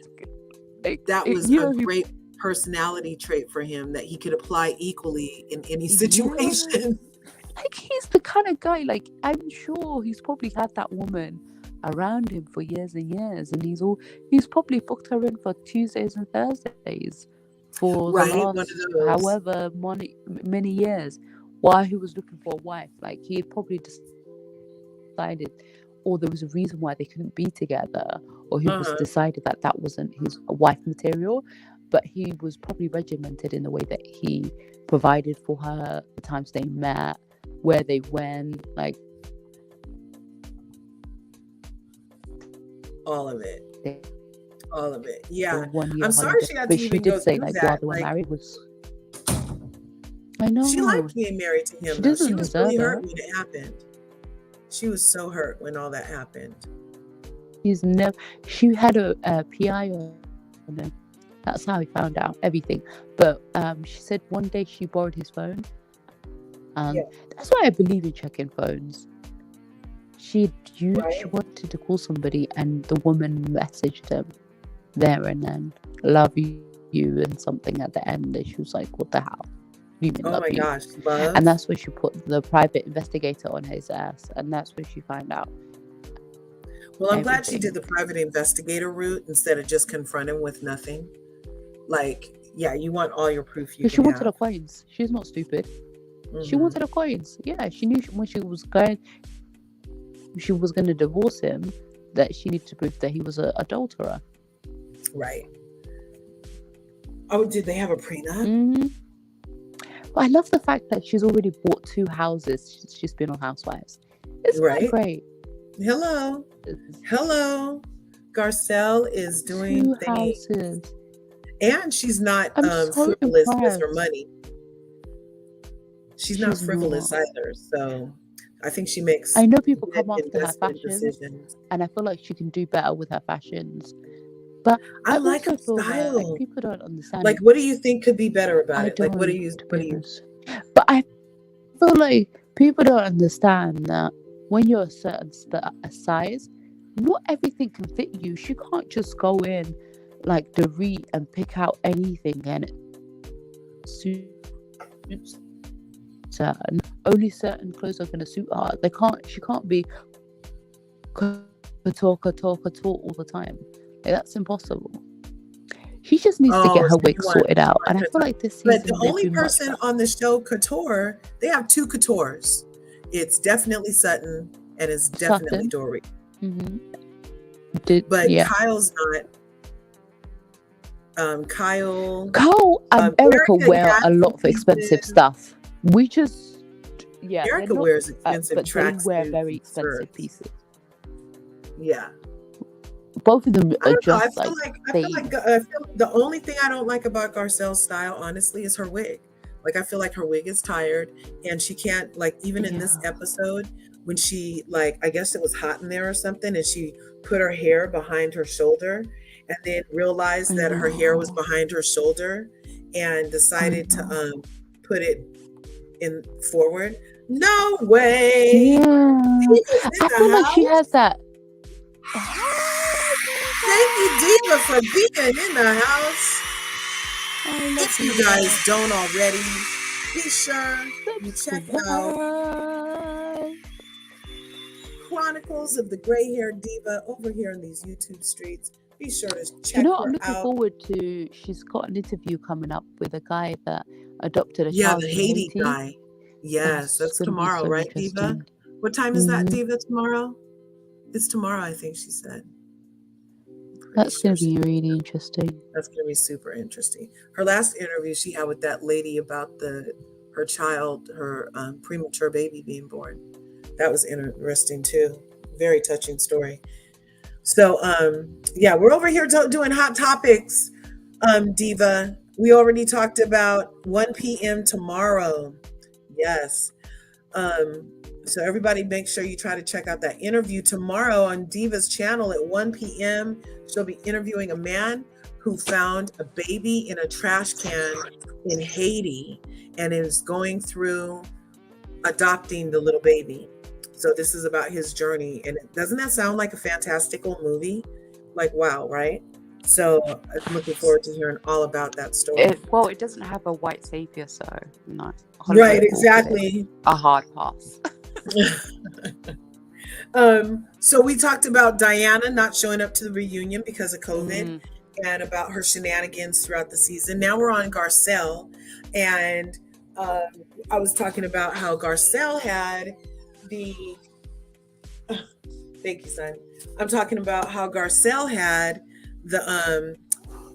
been designated as a sponsor for cyberbullying, anti-cyberbullying. Isn't that excellent? Ambassador. Like, that is like amazing, especially after everything she went through this season. And she didn't need to cut a check. Right? She did not need Diana thinks they can buy their way into everything. But look at this. Cyber Smile came to her. I'm not Diva looking good as usual.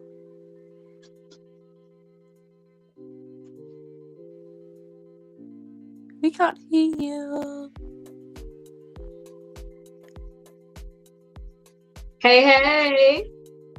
Hey. How are you? Why is Curbs on mute? I think she muted herself. She did mute herself. I was talking though, you guys. I'm sorry.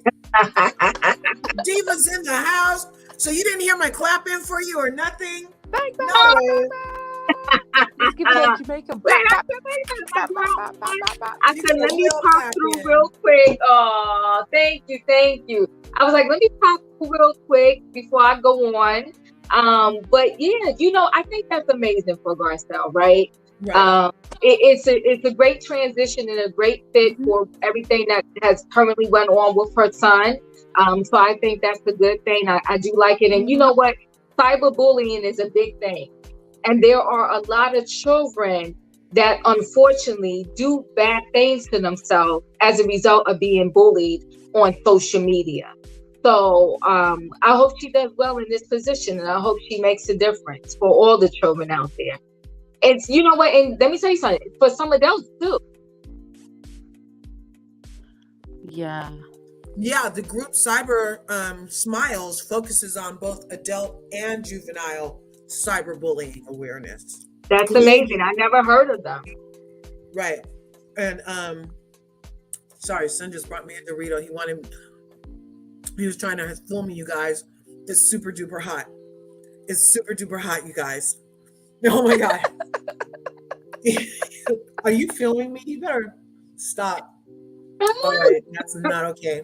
I can't take hot food. Cyber Smile, it doesn't say how long it's been around, but their mission is inclusive internet where everybody feels free to communicate and express themselves without fear. And I thought it was super dope that the message, their core value, is about empathy and compassion. And those are the exact two things that she was saying Erica needed and didn't have, and that she has. And so now an organization has aligned themselves with her because they share those same core values. Isn't that awesome? Like, that makes me so happy because I love it. Yeah, it's so positive. Because I really want to see Garcelle after the Real Housewives. Like, I want to see her continue to flourish. And I feel like soon enough, she's going to come to the end. Like, there's an impasse. How many seasons could you continue to fight with the Fox 5? Like, there's not... She's going to get tired of it. And I hope that in the time that she's still able to combat these ladies, that she builds herself up. So when she leaves, she's ready. Like, everything's set up for her. Because I remember I was just talking to Curbs about... I listened to an interview she did with Candy, and she was discussing her ex-husband, the reason why she picked him. She was looking for a stepdad for her son, Oliver. She was looking for stability, blah, blah, blah. And she was talking about in the future what type of man she was looking for. And one of the things that she was saying is that, yeah, people just assume that because you're well-known that you're, but as an actress, money comes and goes. Like, 1 minute you're on top, next minute, so she was saying that I really do, I would consider, I value a man that's, that's stable and that has a good career and that makes decent money. I'm not gonna lie about it, because the job that I have, it's not something that I can always rely on. So she was saying stuff like that, and it's true. Like, look at the ambassadorship. They're talking about Fancy, which was in the 90s, and Coming to America, where she had one scene, and those are old stuff, and they're not, like, I can't imagine the Jamie Foxx money is still sustaining her. So I hope she sets herself up and she gets back-end money now, like with all this producer stuff that she's doing and all of these NBC deals that she's got. I hope that she gets herself a talk show somewhere where she's on a panel, because I feel like she works good in a group dynamic. Like, the talk would be really nice for her. I think that would, not The View because it's too political, something like the talk maybe she can transition into. Maybe, I don't know, ETV, where she interviews, I don't know, stuff like that. I feel like she's really good at lighthearted, that kind of conversational stuff. And at the back end, she gets her producer credits and she continues to flourish in that way. That's what I hope for her. That's excellent. That's a beautiful hope for her. I don't know if she was I should find herself before that. Man. Isn't that great? Did you know that stuff about her, Diva? What? That's why she selected her husband, was so she could have stability. I heard that, but you listen. Nothing against Garcelle. I think that as a woman, when you're looking for a mate, the standard has to be a little just higher than that, so to speak. Do you know what I mean? Because that stability, as she has found out, can leave at any moment. She said he was stable, but he was stable to his Side chick No, and her. no, but that's what I'm saying, right? It can fall to pieces at any moment. So I just encourage women, especially when you're coming into a relationship. And listen, I'm in this position, so that's why I'm speaking about that, right? Like when you're Please coming into do. a relationship and you have a child already, the best thing for you to do before you even get into that relationship is to make sure you got a solid foundation before you even join with somebody else. Yeah. That's just my thought Because process. to be honest, she said she was looking for a role model for her oldest son, but he went down the wrong path with this role model. Maybe they couldn't connect. Maybe there wasn't that. I just don't see where a child like Olivia, I feel like he rebelled with all these tattoos going into, going back to, the rough areas, like going back to the hood and stuff. I think he rebelled against what his mother was trying to move towards, the lifestyle and the people she was surrounding herself with.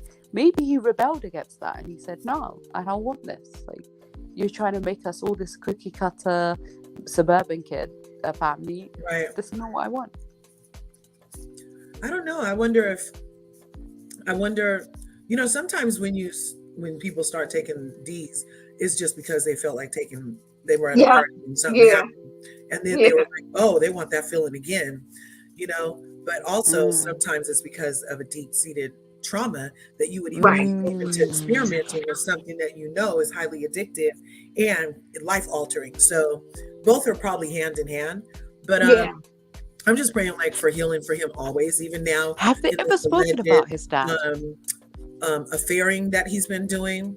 I would hate that if that was something that he picked up from the stepdad, what if that whole experience since that was the example, who knows? But have they ever spoken about the biological dad? I don't know. And how long was she single for? Because it's more details you gotta figure out with that, right? Yeah. He's 30 and they're 14. Oh yeah, then okay, then that he was. So then already he might have been 15. Well, no, she's been broken up for a while. Maybe he was. Yeah, I don't know. Yeah, who knows? I guess it's something we would have to kind of look up. But it's blending families. It takes a lot of work. It takes a lot of work. It takes a lot of compassion. It takes a lot of patience. Right. Especially when you're blending them, and then you have one child, and then the husband and wife get together, and then they have two like another child, or even two, or whatever, or three. Right. And that one child always seems to feel like the outsider, so to speak. Yeah. Especially when it's interracial as well. Yeah. Yeah, it's a lot of dynamic, right? Yeah, I feel like that is an added sprinkle in there that we've got this young black boy and he doesn't relate to his white stepfather, and that's the circles his mom chooses to move in, but that wasn't for him. Like maybe he just didn't have maybe his grandmother, he grew up with his grandma, his Haitian family, between his dad's side and this side, and he didn't know this lifestyle, that this wasn't something that he'd ever experienced before, and all of a sudden you're thrown in front of this man and told, he's your new stepdad. Yeah, it's a lot. But you know what? I'm happy for her that she's in this space now and she's doing well. You know what I mean? She bought her beach house. I mean, she's a beautiful woman, hands down. She's very beautiful. And no, I was agreeing. 2 houses now. She's on 2 houses while she's been on Housewives. Just on the show, she bought 2 houses. That's awesome. Yeah, it is. It is. Yeah. And so I'm, on that note, I'm happy for her. And she's learning how to hold her own on Real Housewives of Beverly Hills. For sure. She is. I think she's doing a lot better the more the season even progresses. As far as speaking up, I agree with real you. time. Do you know why? And not just being, as Steve likes to call her, a confessional gangster. Do you know why? I feel like she's doing, I don't know, but she's learning from the women. She's learning how to confront women without being confrontational, but get what you need from them. Have them react to what you're doing rather than you always be on the defensive. Because she started that with Erica. Let's not make any mistakes. Like, she started that. She started it with Crystal. Then she went to her room again. Then she said she's talking about it on the real. She set that whole thing up. Then when they're at dinner, then she starts the conversation with Erica. Then she's having that conversation with the rest of the girls. She was having it with Diana and Dorit. And then she calls her over. She set that whole thing up. Like, she did what Carl does to them does to Sutton all the time. She decides what they're going to talk about. And then she finds a way to bring it up. Even though Carl's been outrageous recently by just being so blatant about it. She's been out-producing Kyle for sure. Yeah, she's definitely out-producing Kyle. And she's not doing it. And maybe that's why Kyle is getting so vicious in her productions, is because she's like, Garcelle's doing this better than me. So she's getting really sloppy and mean. It's so overt that it leaves a bitter taste in people's mouths. While the way that Garcelle did it was a little bit more tactful and a bit more skillful. Like, she was not so obvious with it. Because Carl, what she was doing at the fundraiser at Dorit's house was ridiculous. Like, screaming over people, saying, "You said this about that. Why did you say that, Sutton? Lisa, did you hear her?" And it's just like, oh, calm down. Like, what is this? Like, this is just too obvious. While Garcelle, she set it up stage by stage. She built it up brick by brick. This is what she wanted. She wanted to talk about those earrings, and she spoke about those. I have a feeling even her and Crystal had a conversation before she had the on-camera conversation over the phone. I don't see Crystal just bringing that up. I feel like they probably had a conversation. She said, "I'm going to be talking about this on the real. Let's have a conversation about it, and then we'll do it let's do it on camera. And let's see." And then she probably thought, okay, that's it. Then she comes to her room, she discusses it with her again, and then, because the same way the Fox 5 are strategizing, I'm sure that the Garcelle's learning how to do that as well. I think they're all a little bit of survival going on over there. A little bit of survival. Yeah. So and you know what? Wasn't Diana not actually being at the reunion? I'm not shocked. I was going to be shocked that she was going to face the heat. But you know what? It's easier to get cute with people when you're not in the room with them. Right. You're virtual. It would be a whole different flavor if you actually had to be in the room. Because now there's so many things that happen outside the show that Andy needs to address. And her taking the heat via a screen is going to be a whole different impact. So I'm not shocked that, she's not going to be there. Because they also say that the women always say with the reunions, they take for the whole day, like hours and hours and hours and hours and hours. And they say that it gets to you after a while. The questions, the arguing, like, you start getting more and more riled up. And then it's those clips that they like piece together, edit together, and that's what makes the reunion in the end. But it's a long, like, drawn out process. I didn't think Diana was up for that. And that's probably on purpose too, right? You getting them tired and hungry and frustrated. And so that gets you more edgier, right? Like, you're like, I'm tired of sitting in this chair. I'm tired of being in these hills. I want to Let me just give you off. what you want. Let me just answer these questions. Let me just give you the reaction that you want. Did you see the seating chart, Diva? I did not. So who's next to Andy? Lisa and Kyle, supposedly. Yeah. Really? Yeah, and Garcelle and Lisa's the annoying one to me. At the very end is Crystal and Sutton, and then Garcelle is next to Sutton, Kathy's next to Garcelle, and then Kyle, and then they have Crystal, Kathy. Dorit, apparently Kathy's just sitting there, Erica, and Lisa on the other couch. And I'm like, what did Lisa do to earn next to Andy? But we also found out earlier here, somebody said that it might be in freaking Kyle's contract to get first chair. They said it's in Kyle's contract. She's and I was like, chair. well, that would explain kind of why some people always get first chair and then they rotate the other couch, because Nene always had first chair. Teresa's always had first chair. Vicky, when she was on the show, She would even have first chair, or Tamara would have first chair usually. Oh, But that's when Heather came, interesting. But yeah, Yeah. we it's the like, people need to talk to Andy. I think every But season why they Lisa? should earn that chair. But They why should Lisa? earn that chair, and maybe even he should give the fans a chance to vote to say who should get that chair. that would be a Because great idea. hands down, Sutton and Harriet. Erica should have been next to Andy. 100%. Period.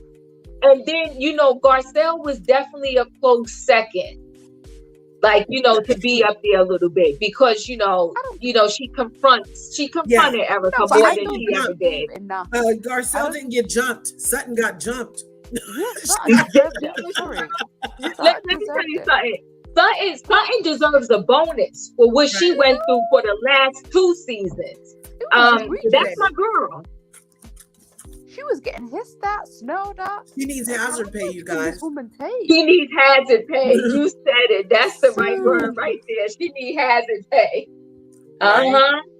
Because I'm shocked. It's going to be an interesting reunion. I just wonder if Andy is really going to address a lot of these questions. Not. Is he going to address the bots? Is he going to address this bullying type of situation? The fact that she's suing commentators. How did she put Mel? I call her. Imagine me calling into Curves right now, and she puts me in a lawsuit. Do you know how crazy this is? It's crazy.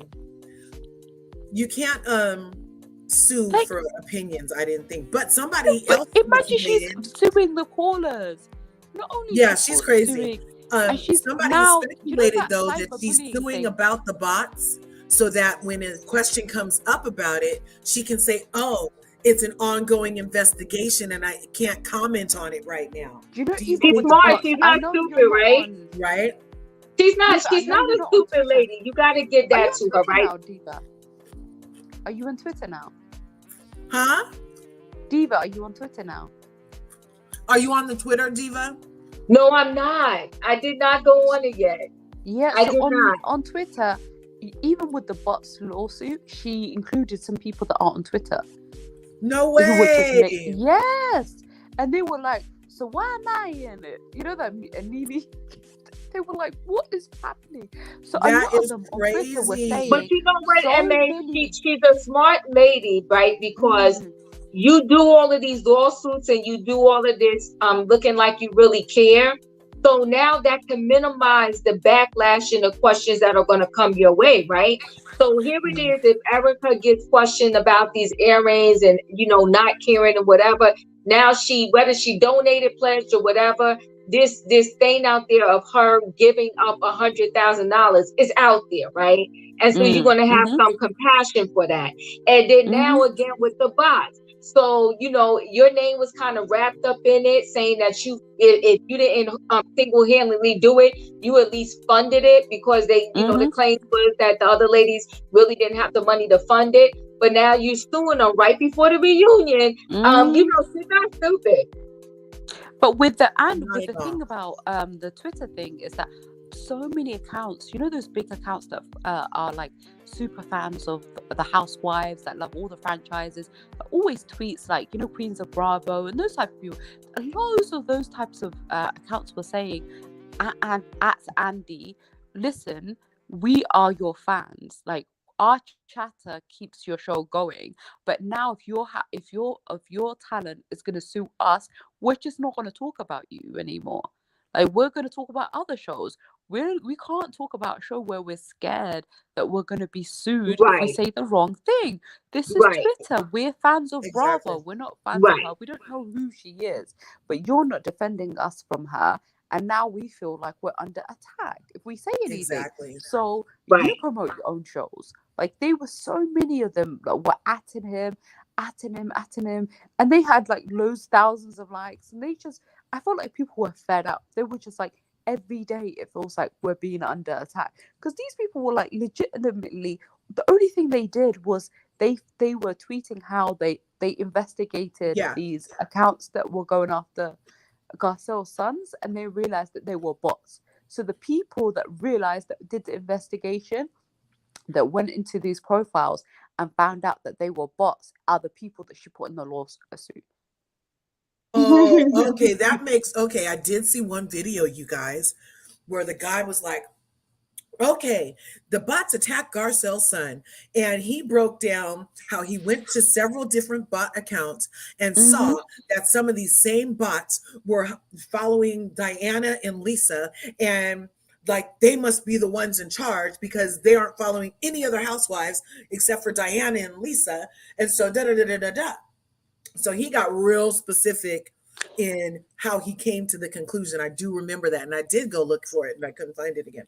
But maybe that's why she chose him. No, as somebody there was loads of people that were investigating this stuff because they were just like, this doesn't make sense. Like middle-aged women that watch Housewives, they don't have time to be going into a 14-year-old's like IG like that and leaving the most despicable stuff, like the stuff that they were leaving. Right. He's never warranted anything like that. So why all of a sudden, after a certain episode, all of a sudden is he being flooded with this kind of stuff? People just didn't see it.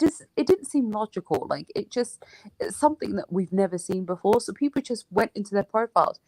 You just click. Sometimes you're just interested. You see somebody leave a message. You're like, who's the person behind this? Like, why would you leave something like this? You just click on their. So they were just clicking on profiles and they realized that these people were just created. They were brand new accounts. They weren't following or like they didn't have many followers. They hadn't hardly any content. Yeah. So they're like, that's when they realized like this doesn't make sense. And there's so many of them flooding one singular 14-year-old boy. This doesn't make sense. It's all about the Housewives. It was disgusting. It was. Hey, real fast, let me do this. Erin D is in the house. OMG, she came out to play. That's my sister from another Mr. Erin D. I love her. She got us together in Allegedly Messy. Thanks. Shout out. And also to Gray Hair Diva. I know you got something coming up at 5. I'm going to be there for your hot topics.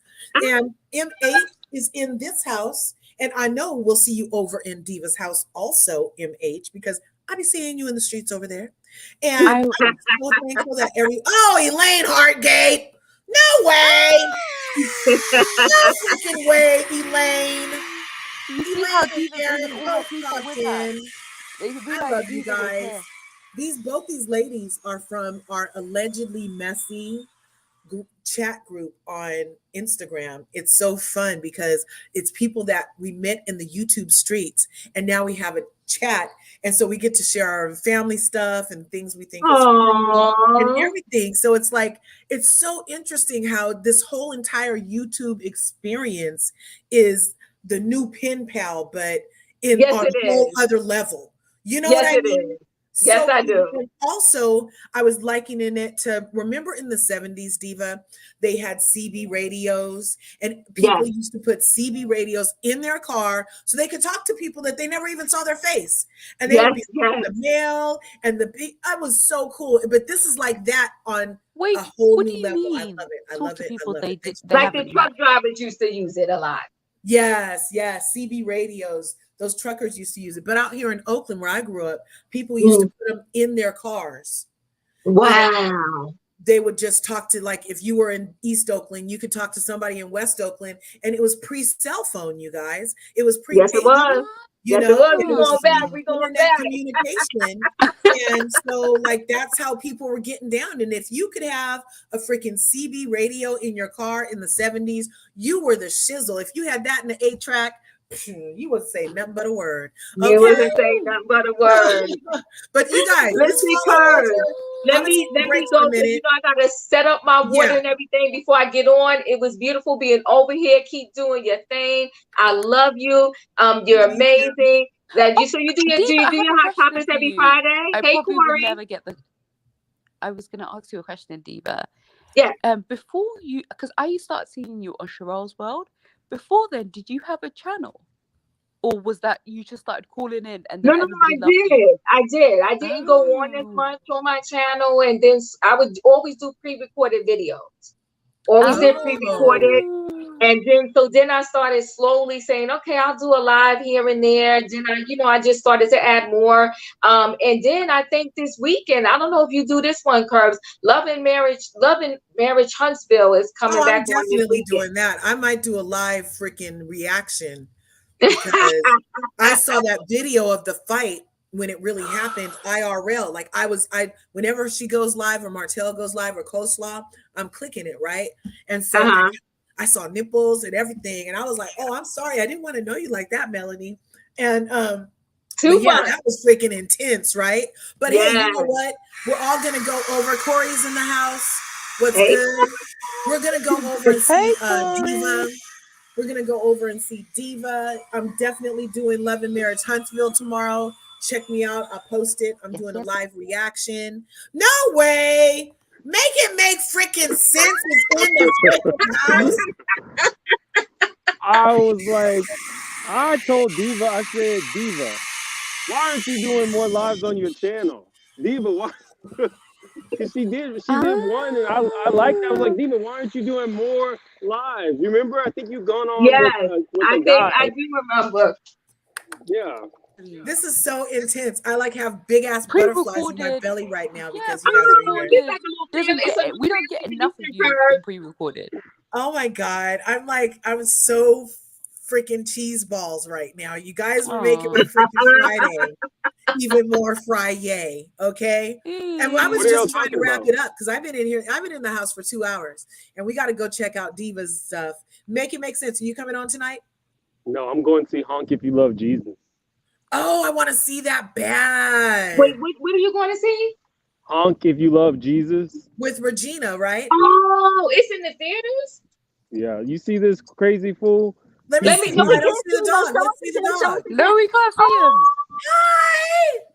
Oh, how old is your doggy? This dude is 11.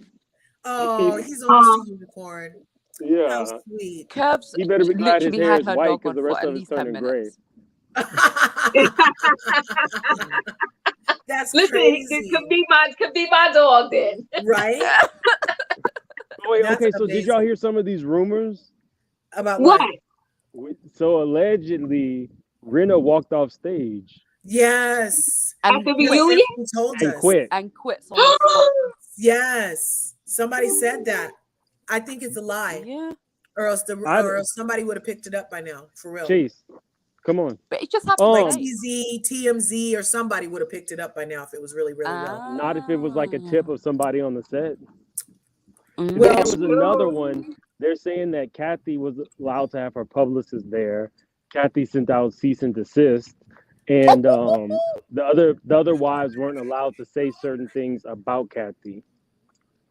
Like Wow. No. So Vince, you think that some of the stuff they claim that happened at Aspen really happened? I think now that we got a taste of why Kathy was so angry, it makes a lot of sense why she was so angry. She's gone to all their little tacky functions. She wants to do one thing, and it's like a big deal. And it's a problem. I don't think that Lisa Rinna feels like Kathy is worthy of doing that. Yeah, I don't think she feels like she's worthy. I think that she hasn't done is able to phone it in, and that's why I feel like they did that to her. Now, that does not explain why Kyle did that to her. Her own sister. Her own Yeah. blood. But like I said, if anybody makes a lot they of have an alliance. if anybody makes a lot of money on that show, Rinna goes after them. She does. She does. She's a Denise Richards, Kathy Hilton. There was somebody else. Somebody else had come on, and they is were it making money a or a decent bigger amount of money. name? Because Money. Denise Richards Kathy got Hilton, Yeah, they paid money. her. They paid her well. they She had a them guaranteed I wanna say it was contract $1 for 5 million. years and $1 million a year. Yeah. That's not enough for Kathy all Hilton these wanted to renegotiate her contract this year, and that's why she wasn't there. She deserves $1 million. Her name value alone. Yeah. Yep. Can I just say, make it make sense? These houses that you're walking around are gorgeous. I'm not really walking around. Like, He's tying my legs up. Oh, she's My just dog. saying, Neighborhood. Make it make sense. oh, Oh, the dog's walking around. It's a You're in yes, the middle of and the dog. yes, You live you So would around that's think just here. that. one house. He showed us, you guys. He's in I'm not. circles. Make He's it going make in sense. You need circles. to send us cash app. Yeah. From now on, I need to hear it from you. What is going Let on me here? turn my camera off. Okay. Yeah, we don't want to see no addresses, no street signs, ma'am. We're not trying to dox you. Purse. They gotta make a show, the real bloggers of YouTube. Yes. And Mims is gonna have the biggest house. But you Yes. know what? Oh my gosh. You know what, Diva? I was What? just Send talking us about cash doing a apps. show because as my channel gets bigger, as Uh-huh. my channel's been getting bigger, I've been getting a lot of like hate. And so Really? somebody told me something to the effect of I need to put my money where my mouth is because I've been talking about these victims and I've been making so much money off of it. And I've never given one of my super chats or cash apps to those victims. And I'm like, do What you guys victims? know the Lion Air and Erica Jane's Oh, victims? oh yeah. No, Erica J needs to pay her own bills. You're not responsible for that just because Exactly. you But care. but I don't know what these people think. Like I'm gonna do a what YouTubers actually make. Some of my Yeah, videos make $3. Some right. of my do you know what I mean? Like Man, you don't gotta show them nothing. Let me tell I you something. want to People are though. losing their mind. I can't believe they said that to you. That's Somebody said that crazy. what makes me what makes why is it okay that I talk about black people's issues? Because you're black? I think Is they he were black? insinuating that I wasn't. I am black. Oh, Um because they're So retarded. what I'm would sorry, you I can't be? say that Oh, word. maybe they think you're brown. Oh, like Indian. whatever they think I am, it doesn't matter. It's just it's Yeah, rude. well, I want to it's do that weird. though. I definitely want to do a video kind of talking about how much we actually make. Not because I have to, because I want to, because like curves. Yeah, If you're making $3, which I'm sure we're all happy for whatever we're making, but if right, you're making $3 and you're putting an hour on a live, then you're researching for an hour and a half, that means that your going rate is $1.50 per right. hour. Do you know what I mean? Exactly. Talk about it. Well, I'm I'm trying still to trying to tell get you. monetized over here. So you guys make sure you like and subscribe, hit the bell, share this video, send some people. We're on our way to 1,000. So I can see what these checks are that they're talking about. All right. Wait, You're on Curse, your you way haven't to seen a check 1,000. yet. Listen, girlfriend, I love you. Let me get Love my you water too. stuff. Hope y'all Okay. stop by. See you later if you I'll stop have to the Okay. by. Thank boys. you. Peace. Thanks for Bye, having. Thanks Diva. for. No, I was gonna say thanks for having me because I'm always on her channel, y'all. I Thanks for know. being here. Thanks for being here. You're welcome. Okay. Bye. Peace. Bye, Diva. Uh-oh. Add to stream. Sorry. I hit it twice. You moved over. Make it make sense. You still there? Yeah, I'm here. I said Okay. I do hope you get monetized soon. Like I think that the general consensus is that once you are monetized, you're rolling in YouTube money. That's not the case. Right. It still takes time after that. You know, the Honestly, lead I'm not attorney. gonna lie to you. As a non-YouTuber, sorry, Huh? What were you saying? sorry, I was saying as a non-YouTuber, I did kind of think you made more than that. I A mean, lot it's more. fine. I think like, the lead attorney, like she was saying, there's times he's getting like $100 super chat every 5 minutes and sometimes $500 depending upon what his topics are. But for normal YouTubers like me, um, it's not a lot of money. Right. It's just not. So, whatever the misconception is, I don't mind talking about it. I've always been very open on my channel about all kinds of things. So, Welcome I'm in, Corey. Corey, you're here. Hello? Hello? And I didn't know Did you it took. guys hear? You needed at least Make it make sense. 1,000 Did you hear to that be. Garcelle is a freaking cyber bully, a cyber bully ambassador? no. Did she just do Oh my that? gosh. Yes, it's true. Look. So that was one of my hot topics is right here. I have a question for you Garcelle. that you're not gonna Yeah. like. What is it? What is it? Okay, so I'm a straight shooter, pow pow. What do you think about Garcelle's son cheating on the wife and then Garcelle telling the wife, don't make this public, even though when she was cheated on, she made it very public and wrote that letter to all of the man's colleagues? Yeah, I feel like if she did that, that's not cool. How do we know she did that? Did Garcelle say Wait, she did hold that? on. Yes, Garcelle told it. Hey guys. Wait, Curbs. Garcelle said that she didn't say it. Hi, Corey. Hey. Hey, Corey.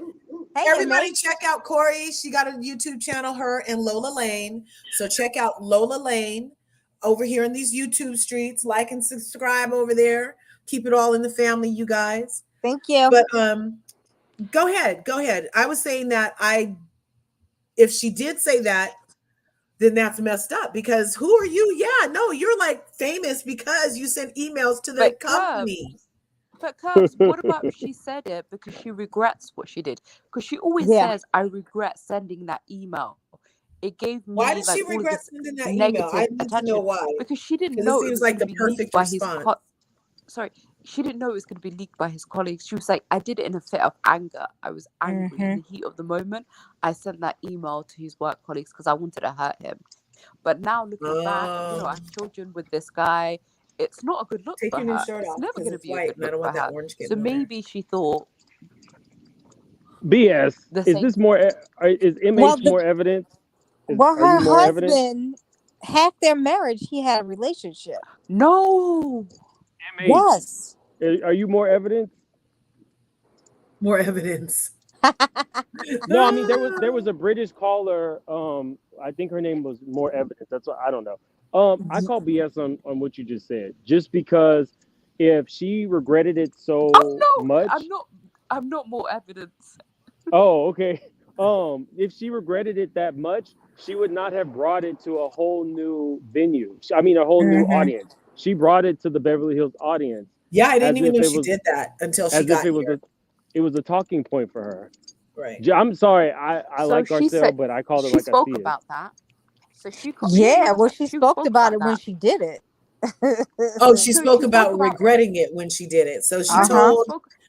So in that's the a little interview, I one of don't her know. interviews, she said that the producer said, "You're gonna have to talk about it, but we want a long relationship with you, so we're not gonna sensationalize it. I know that your ex-husband still aggrieved by what happened. We're not gonna make we're gonna have to discuss it because Yeah. it's in the public forum. However, because we want a long relationship with you, we're not gonna sensationalize it like we would other things." So You Come see she said, that, on. and Corey? Corey, she look, felt you like just they got did a hug her a from Aaron. service. Thanks, The Aaron. Thank way you, Aaron. Sorry, guys. Come on. You can't believe that. Anybody who writes a book like that where she details all these things, Garcelle was going to talk about it. Oh Garcelle yeah. capitalizes on every avenue of her life as long as it makes her still look favorable. Again, guys, this is just me being a You know complete what? straight You're shooter. not. Now that I'm thinking back at her little pamphlet book, you're right. She even spoke about MJ offering to take her to her island, which I found that was kind of. Well, but it was just a tell-all book. Why is it MJ, and which MJ? Who's MJ? Michael Michael Michael Jordan. Jordan. Oh, well. Come Yeah, I feel like on. he's a I bit. feel Jordan. like I'm gonna get I feel like he's tacky. crucified for these things I'm saying. No. I want I to feel hear like why it's you. tacky. I love when we don't No, agree. I think it's So tacky just tell me, personally. but tell me more why, and then I'll look and see if I'll look in the inner cockles of my heart and see if I actually have seen this type of Not the behavior. inner Not the cockle. cockles. Yes, the Okay. cockles. Okay, so I think she takes us all the way up to the ledge and then she falls short. Like, think about this. She gave us a story of being at Studio 54 and being offered some Booger we'll sugar. say some Diet Coke. Some white And lines, vision, dreams of passion. she said she was going to do it, but then she spilled it. So to me, that's either a lie or it is a story that you didn't finish.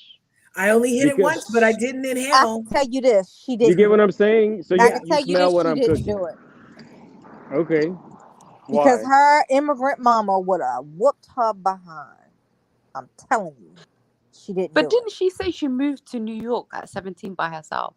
Yeah. Yeah, I But she think didn't do it. I Curbs. can tell you she wasn't one of them girls who So she did it to stay lied. thin. I can tell you she didn't do it. So you think Oh, she do you lied? think? Well, I Do you believe think she spilled Mims, it. Oh, I believe she You spilled it. Exactly, believe this? Miss You Dog and believe the Toe. or story? do you think she was Okay. never offered it? I just think she was awkward, I and she think it's a still. great story to tell. Me Oh, I too, was at Yeah. Erin. Studio Hell, 54. Kyle Yeah. was Kyle was at Studio 54 when she was 10. Okay. Ooh. Yeah, she does know the impact it'll do to a relationship. I'm just reading comments, you guys. Keep going. She don't care about her Janet ex-husband. Jackson was at Studio 54 when she was 12 with Yeah, Ooh. Latoya and Michael. Drew If the Barrymore used to go, Mm-hmm. but she if the did partake, producers are but she ended up telling on one. Garcelle that she needs to tell Spice that it. story, then Mm-hmm. that means that she didn't give them much to work with that season. No, I If think they're having to remember at tell the time. you, Do you remember that confession? That confession, they were all talking about their experiences. Remember, like a few of the different castmates were talking about, like Carl spoke about it, Lisa spoke about it, she spoke about it. So I think the producers asked each one. So she probably came out with nothing interesting. So they were like, tell us something. this Like she is, wasn't. I don't know. Like I I feel like like you're right Garcelle. about the I like book, though. Garcelle. You're right. I like her I, too. You're right. I don't know. I just feel like she hasn't done any less than the other ladies. then Yes, Kyle, I she's agree. producing the show as a She cast member. produces like Kyle. She I was does saying that. that today. I feel like she when she does get to show her family, it's cutesy. I feel like when she has conversations with other ladies Except at for her lunch, older son, it's which cutesy.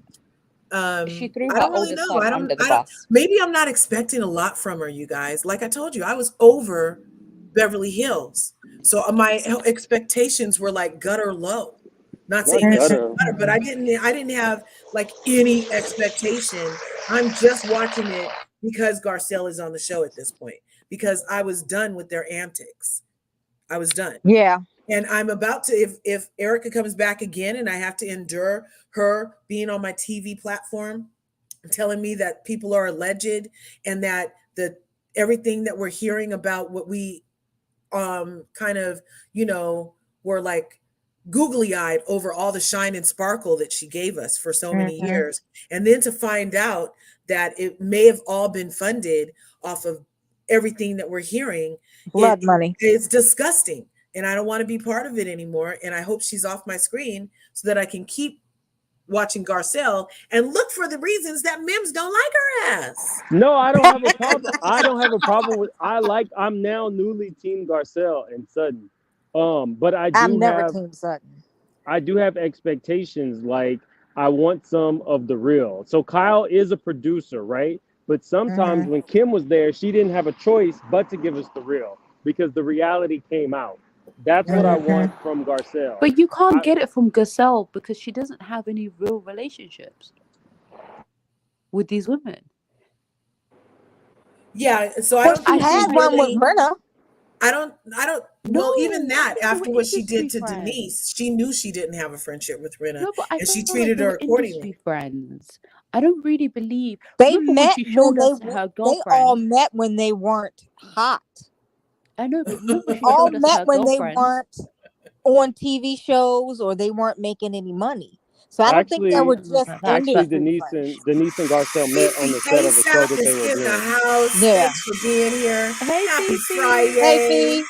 Happy Friday. I Thanks Yeah, for remember when being here. Garcelle brought her closest friends on, and there were a bunch of black women.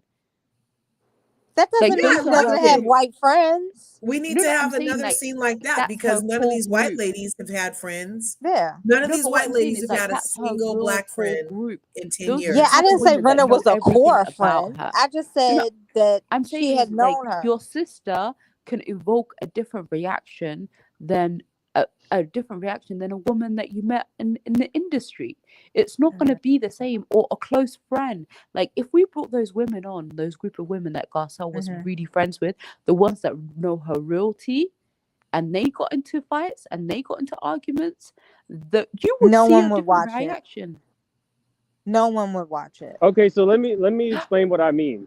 Because I see what you guys are saying, but what I'm saying is sometimes things happen that you are not in control of. So Phaedra, Yes. prime example. Phaedra's whole storyline arc was as contrived as they come, right? Mm-hmm. And what ended up happening was it caught up to her, Yep. and we had to get the real from her. We got the real Phaedra when you put her in with a cast member like Kenya, who's going to test her limit. You Mm-hmm. got, she was no longer the Southern Belle. She was trying to hit people with purses.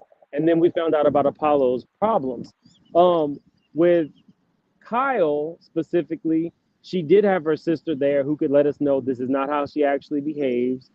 She Mm-hmm. stole her goddamn house. Uh, you know what I mean? Like there are things with Garcelle. For some reason, I don't feel like we're going to get that from her, but she has become a fan favorite because the rest of the women are so horrible. So people root for her That's the same and with Sutton. Sutton, and they Ugh. don't mind. They don't mind that they're not giving them too much as With a long as different they cast, are nobody's checking for giving them Sutton. a. I'm sorry. I'm just saying, in the cast that they're in now, this is why so many I people agree. go up for them. It does. They're not requiring these other storylines as long as they continue to give it to Rinna, Kyle, and Erica. Yeah. It's a That's very what I was weird saying to Curb situation. today. I was saying that Sutton's scene with her children was painful to watch.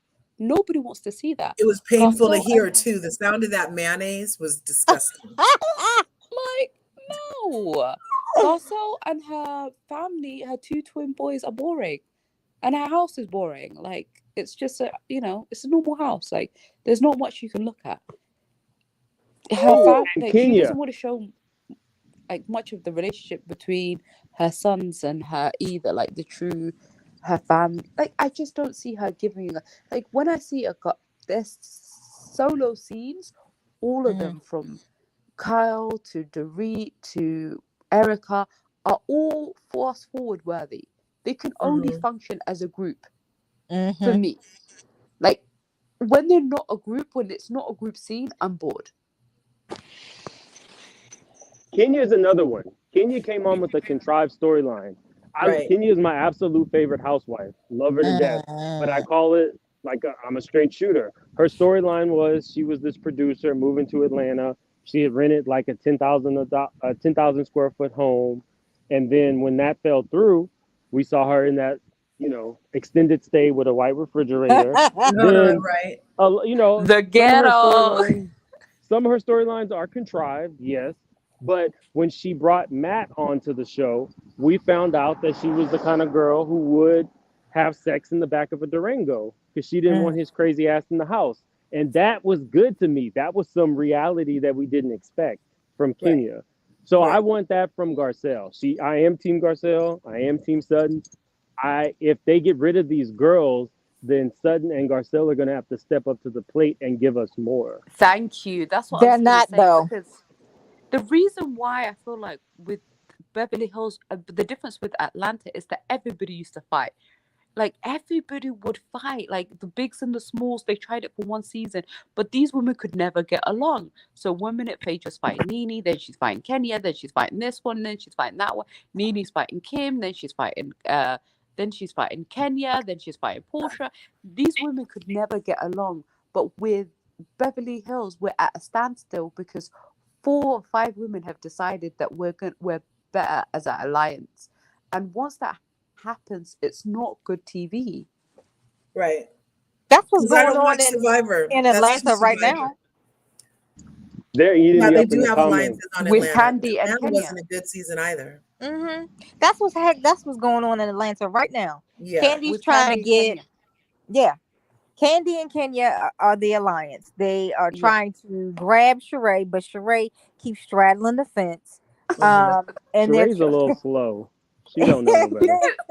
and She always picks Sanya the is wrong just trying to team. keep a job, so she gonna go wherever the wind blows right now. And Drew is just hopeless. She is. It's That is really the crazy. worst cast. It's like Mm-hmm. really The the thing worst is, cast. your main And that's stars what makes Robin and Giselle so boring horrible. on Lover Mm-hmm. Potomac lovers. is Oh But the because God. they reason have that why it alliance, that works for clear Potomac alliance is makes them it's boring. Karen. No, but it's Karen and Giselle are the two main cast members. Like Mm-hmm. those two butt heads, they're not always in agreement. Like they have that Kim and Nene kind of relationship where it's Mm-hmm. off and on and off and on and off and on. And that off and on means that they each have to choose, like there's people that are there that they can focus on besides each other when they're friends, and when they're not friends, they're focused on each other. But if it was Robin and Giselle were the two main cast members, like the biggest personalities, then it can't work like Kenya and Candy are doing. It just Right. doesn't work like that. Yeah, it doesn't. I don't. Yeah, alliances is no bueno because then it feels also scripted. Like I thought this was reality, dude. Like if you guys Yeah. are over there in the corner planning how to enter a room, then that's an official script. So that's You another know, reason And why you we don't need like Robin it. is never going to turn on her lover. Oh, stop. Yeah, undercover no, lovers. no, because Robin doesn't have to. Oh, but Cynthia did it to Nene. It's possible. Yeah, she I teamed always up with thought. Candy. I always thought I don't Cynthia think would that Cynthia never. would lower her standards to touch Nene. Now she might have touched Candy. I do think Oh my Cynthia had God! a little crush on Candy, Oh but I don't Lord, think that's that not she what I ever. meant. No, Oh, Well, you I mean, don't she think did so. give her the prenup first. She gave her that oh, the Cynthia first. friend, the gave friend up, Remember, she Nene the said, prenup "Till death first. do us part, Nene. the Till friendship Cynthia death do is us a contract. Yeah, part." nut burger. Okay, Cynthia's a nut burger, okay? She needs some serious I help. agree, Elaine. I agree. This is a safe space for anybody that doesn't like Ken. This is a safe space. Hmm. You can say whatever, I'm always however gonna you have Kenya's feel. back. I I'm feel always like gonna have Kenya's Kenya back. is the The yeah. best reality star on television. Oh my Okay, No, gosh, Kenya no. no, I knows feel how to like play she's the horrible game, to but she's a watch. horrible person. she She's came horrible to in watch. I always don't know what. trying so I hard don't know and what never people see stopped in trying Kenya. so hard. And because she tried so hard, that's why this Hmm. number one spot is still vacant on Real Housewives of Atlanta because Hmm. she's still trying instead of But just being. And 100%. I don't, yeah, She I will I don't like always be need drunk that Kenya. The no, D-lister. Kenya gets relegated to the back of the bus because one day, and Andy stated this himself. They say, "Have you ever actually been offended by a housewife?" And he said, "Actually, yes."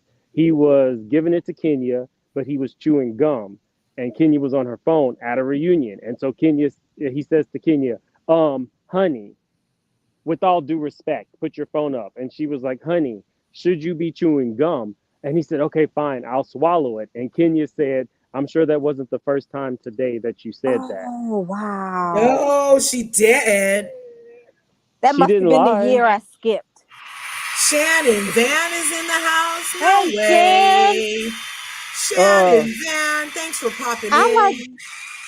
You yeah, guys and see so like my drunk Andy girl felt Ken. Shannon I'm Van. She has a actually channel on these speechless. YouTube streets. Check her out. Shannon Van. Thanks for I love popping her. I love in. Shan. Nibs, when did she say this? it was at the reunion. No, It no, was when the did she say? year When did she? I Oh, wanted. so sorry. When did Andy reveal this? Oh, Was it in that book? I don't know if it was in the book or one time where they turned the tables on him when they allowed the Mm. housewives to interview him. Oh, It might have been that. It might have been on one of his series shows. I don't know, but I know for a fact that he listed that as one of the times he was actually offended. oh, I love that for Kenya. I might actually start tagging her. Wow. So that's I why love it she's not too. number one. Well, I think that he has relegated her to a number two spot, and I Do you think that know? if it were up to Andy, then Kenya will be gone. But Kenya is such a big Yes. draw. I remember she stole the fact that she finally found her man and had the baby from him.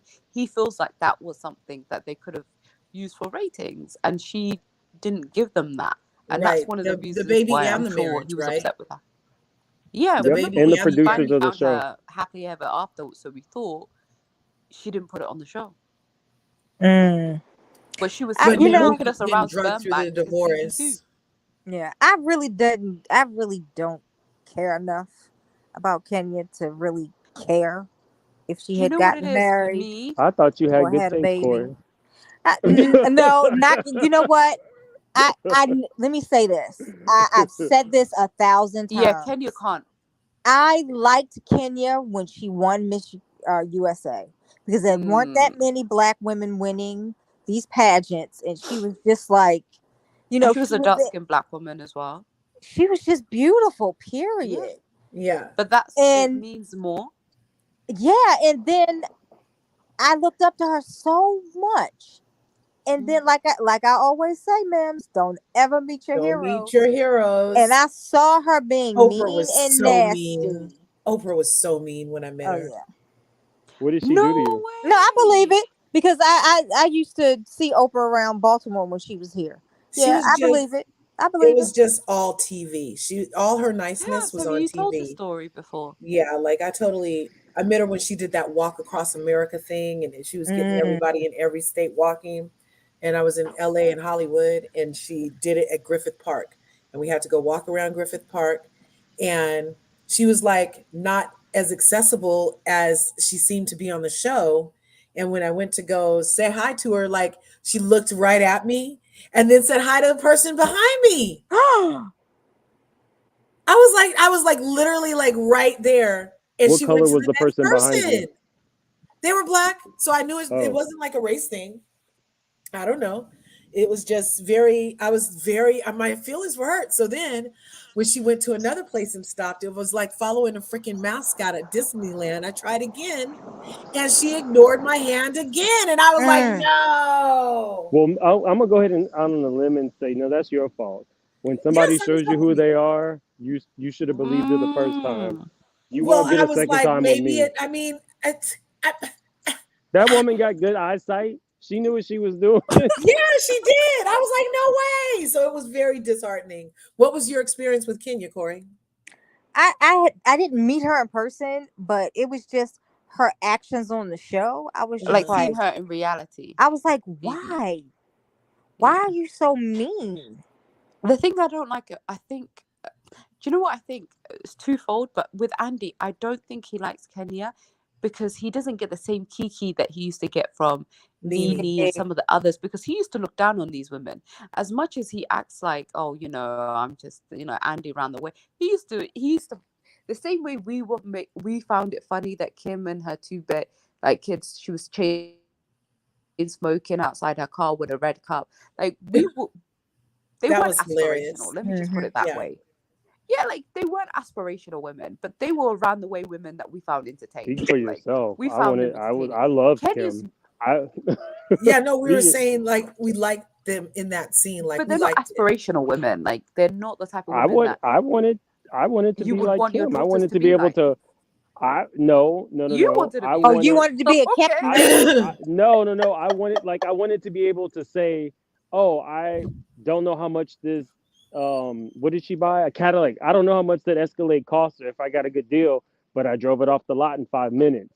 Those kind of things were like, wow. At that Yeah, but point I she hadn't did it really with a seen that. married man. That's not an aspiration Hmm. most women have. No, I'm not saying To be with an I'm old saying granddad for money. this show was not necessarily supposed to be about aspirational. It was supposed to be about women behaving badly who live behind the gates.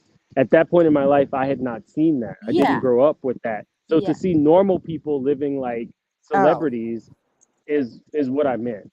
You know what I mean? Like these were the Okay. Lisa Vanderpumps who behaved badly but had 150 million in the bank. Mm. You know what I mean? Uh, The Atlanta was a little bit more lowbrow, granted. And Nene couldn't even afford that her was first house. OC. Sheree had the biggest house then, didn't she? When we, oh no, Yeah, actually, that was we the had the marital Boston house. No, it was player. Deshaun. Yeah, That Deshaun is still Deshaun free. yeah, yeah, well, Deshaun yeah, had and money. Lisa yeah. Wu. And Lisa Wu. They had money too. Yeah. Yeah. Even It's sell interesting though. The James more kit material these for that people have, charity. the less they end up having sometimes. Like I'm like, so the Lord Deshaun giveth and the Snow's a whole Lord taketh crook. away en masse, huh? Oh, Deshaun Snow is a whole crook. Deshaun Snow has to be the single-handed No worst way. She reality looks show so person. sweet. Deshaun Snow was the type of woman who ended up with somebody extremely wealthy, and she They let that met wealth when they get to had her. nothing Wait, though. And wait, okay, can I what? can I finish? Okay, yes, of course. I'm sorry, I'm just being funny. I know, How? What? uh, So, and I'm gonna allow no, you I to do thought, that. I no, thought, no, Oh my that's what God. they've I been thought he saying on my cheated on channel her. recently. I thought she was a um, victim. no, no, no. She got with her husband, but she ended up with a wealthy man, is what I'm saying. She didn't come from much, and she let that go to her head. When we met Yeah. her, she was letting us know that she needed to have a governess, she needed to have a home manager, she needed to do Yes. all these things that Hmm. involve money because that's really where she Yes. was as a person. And then Eric had a baby on her after the first season, which is why she really couldn't do the show because Yeah. her life they had to sell that home, her whole life crumbled. But now we see Yeah. what she is a real estate. She's like a real estate agent, but she's living a lifestyle that she can't afford. So she goes and if you're a real estate agent, you can take loans out. There's actual companies that if you're a big enough agent, you can say, I have a commission that's going to be 300,000, loan me 100, and they will. It's just at a very high interest rate. Because if you have it, you can pay it right away. You know what I mean? You'll pay 5,000 on a $100,000 loan. Well, she's been taking these loans out to continue living the lifestyle, and she doesn't have the commission to repay them. That's what's been going on with Deshaun Snow. She really was very much infatuated with money. Oh my gosh, I didn't even know that about her. Elaine. Elaine, Uh, it's a governance. Okay. It's something we use in the UK. I don't know why she picked up that term, but it's basically a house manager. Fancy way of saying that. Well, she wanted both. Over here, a She wanted a house governess is not manager that. and a governor. Age. She wanted it's a nanny. Over here, a governess is not that. What- Over here, a house manager is a house manager. A governess is for older children. And a Oh, the nanny is for babies? Yes. Oh, I didn't know that. Yes. She wanted to give us all that, but I mean, she Well, had a loveless marriage with the man who was cheating on her and even had a baby. She thought that's what we wanted to see. See, when some people with new money think that's what we want to see. Like I said, I didn't grow up poor. My mom was connected with a lot of people. I have no qualms. Affluence is what I grew up with. Affluence is what I know. So I grew up poor. I really don't know what makes her think Same here. that that's what average people want to see, because that's not what they want to see. That's not aspirational. That's rubbing it in your face, and that's saying I have this. So just because the clear people over here have it, I must have it too. I'm not gonna lie to you. The woman that I found most aspirational on this show, on these housewives, is Vicky Gumbelson. As crazy as that sounds, I get it. that woman said she sells insurance from her house. I said, what? I totally got an insurance because of Vicky Gumbelson. A single woman. She was a single mother before she got with the guy that works at the, you know the little guy that she was married to. Dawn. Yeah, the one that worked. I totally got into Home Depot because of her. Yeah. So you're right. She is aspirational. I get it. I definitely You know what's get weird is I never made it bought a Birkin. Do what it do. As a Dorito. What happened? You want to hear something so first? funny about Vicky though? Vicky does give off a very wannabe pick me type vibe because she's always had the money. She's always had the money. But I remember Tamara got a Rolex, and Vicky was like, "I don't even have a Rolex." And then another person got like a fur coat, and she said, "Oh, I haven't got a fur coat." And then she started buying these things. Mims, do you remember the girl the lady that used to work with her? That was Lori. She married the rich guy. Remember what she got with the rich guy? She was so upset. She was so upset angry. that she got an AMG Mercedes and didn't have to work working my ass off. Yeah, she was so upset. She was like, I've been working my ass off. And this woman with her fake boobs and, and a little bit of blonde hair and whatever looks she's still got. Well, Vicky has fake boobs and a little bit of blonde hair. I have the and a new chin. And a narrower nose. Oh, yeah, but the problem, what I'm saying. Vicky ain't got the problem with that is Vicky's no great beauty. And what she should be saying is, I didn't have to sell my body to get that convertible. That's what she says. But her mindset, and I think a lot of people are guilty. But in her heart, you're always looking at the next person and saying, well, what if I did that? As opposed to being happy with who she is. So the person who worked really hard, I'm sorry? I feel like when you grow up as a woman, your value is based on your looks a lot of the time. And it's not only your family, it's not your friends, it's not people you encounter, it's also society, it's everything around you. It's what they're selling you, it's marketing. You're always being told that your value and how men treat you is based on your looks. So as much as you become as successful as you are, you could be Oprah. And you saw how Oprah was trying to lose weight, gain weight, get this done, get that done. She was trying to do that for Gail. Stop. The whole time her and Gail lived here, we did not have those I am rumors. done with you, man. Stop, Mims. You are hilarious, Mel. I mean, Mims. Oh my God. I Oh my cannot. You God. call That's me so Mel? I did. I was thinking, Mel NYC Instagram me, DM me earlier, Oh. and I was looking at the M and thought Mel, but The I know point it's is, I do think a lot of people are like that, and even in my family, I have one I sister who s- was always the beautiful one, and then I had another one who was always the yeah. smart one. She went to college in the '80s with over $100,000 in scholarships, but Wow. there is always going to be a bit of competition because the smart one always wanted to be the pretty one, and the pretty one always wanted to be the smart, successful one. I mean, they are both successful, they are Yep. beautiful in their own That's right, always but how it they goes. they put you in categories, right? So I was just Right. the boy. It wasn't that I wasn't Hmm. smart. It wasn't that I wasn't on a roll. It wasn't that I haven't amounted to anything in life. It was just always I'm the boy. The oldest was the smartest, and the middle was the pretty one.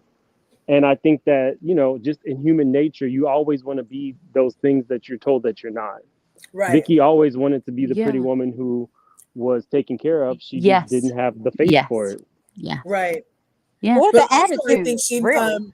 she probably was The thing not is that frivolous like Garcelle with her spending is why she didn't have a Rolex yet, is why she didn't have that yet. Like her house was her crown and glory, and everything else was kind of secondary until the show, maybe. But guys, I gotta go. I have to clean Okay. his ears out. He has an I infection. appreciate you So, for coming through. Everybody, check out Ma'am. Make It Make Sense channel. If you haven't already, go over there and get subscribed. Thanks for coming through, Mims. I love you. Happy what do you Friday. have a Cash App? Yeah. Is it your Cash App showing? No. Okay, first off, little she had helpful a That hint. Cash banner. App Until you don't. Yeah. get She had a until you banner. get There's no monet banner. But she needs to add allegedly to it. Yeah, I'd be putting the other ones. And what else should I do, Mims? Hurry, tell people me. should Cash App you as well. This Oh, you gave us a show. So I will definitely be Cash Apping you as soon no as I see way! you It'll be here. my first one, and I'm gonna have to sing you some back. You just take your fee out for No, moderating the no Dr. fee. Heavenly Live. No fee. No fee. No way! Have a good Oh my one, you guys. gosh. All right, Mims. Thanks for coming through, Mims. Bye, Like the Mims. video, support your Yes, host. like, Bye. subscribe, share, comment, leave a Yeah. comment. No way. That was so awesome. That Listen, was Curves, excellent. I came in and it was quiet. And look at I it. know it was just the It's two of turned us. around. We Hmm can make it if we try. I Curves was Just is the supposed to be two doing. of taking a us. nap, and I saw this, and I said, "My girl Me is too. on." Literally, I was just looking for something to send me to bed on Yeah, I'm YouTube. so glad you And came then I through saw right before Curves the was nighty live. I night. was like, let me just come in. Yeah, we were over here. So I only But had it's like so three much things fun. in my Hot Topics title. I only had Diana getting COVID, Garcelle becoming an ambassador, the racism outrage that there are black elves in Lord of the Rings and a black man on Game of Thrones. Oh Like people yeah. don't think that people should be in those realms. And Wait, can I ask you guys a question about mhm, this? Because I don't watch. I watched the first episode of Game of Thrones, and when Hmm I saw that my favorite guy Jason was playing some savage, and that his tribe of people looked like they were Arabs or North Africans, I was like, yeah, nobody's ever sent "Oh, me this anything seems a yet, bit too Shan. racist for my Nobody's liking." But I I not stopped yet. forgot. watching.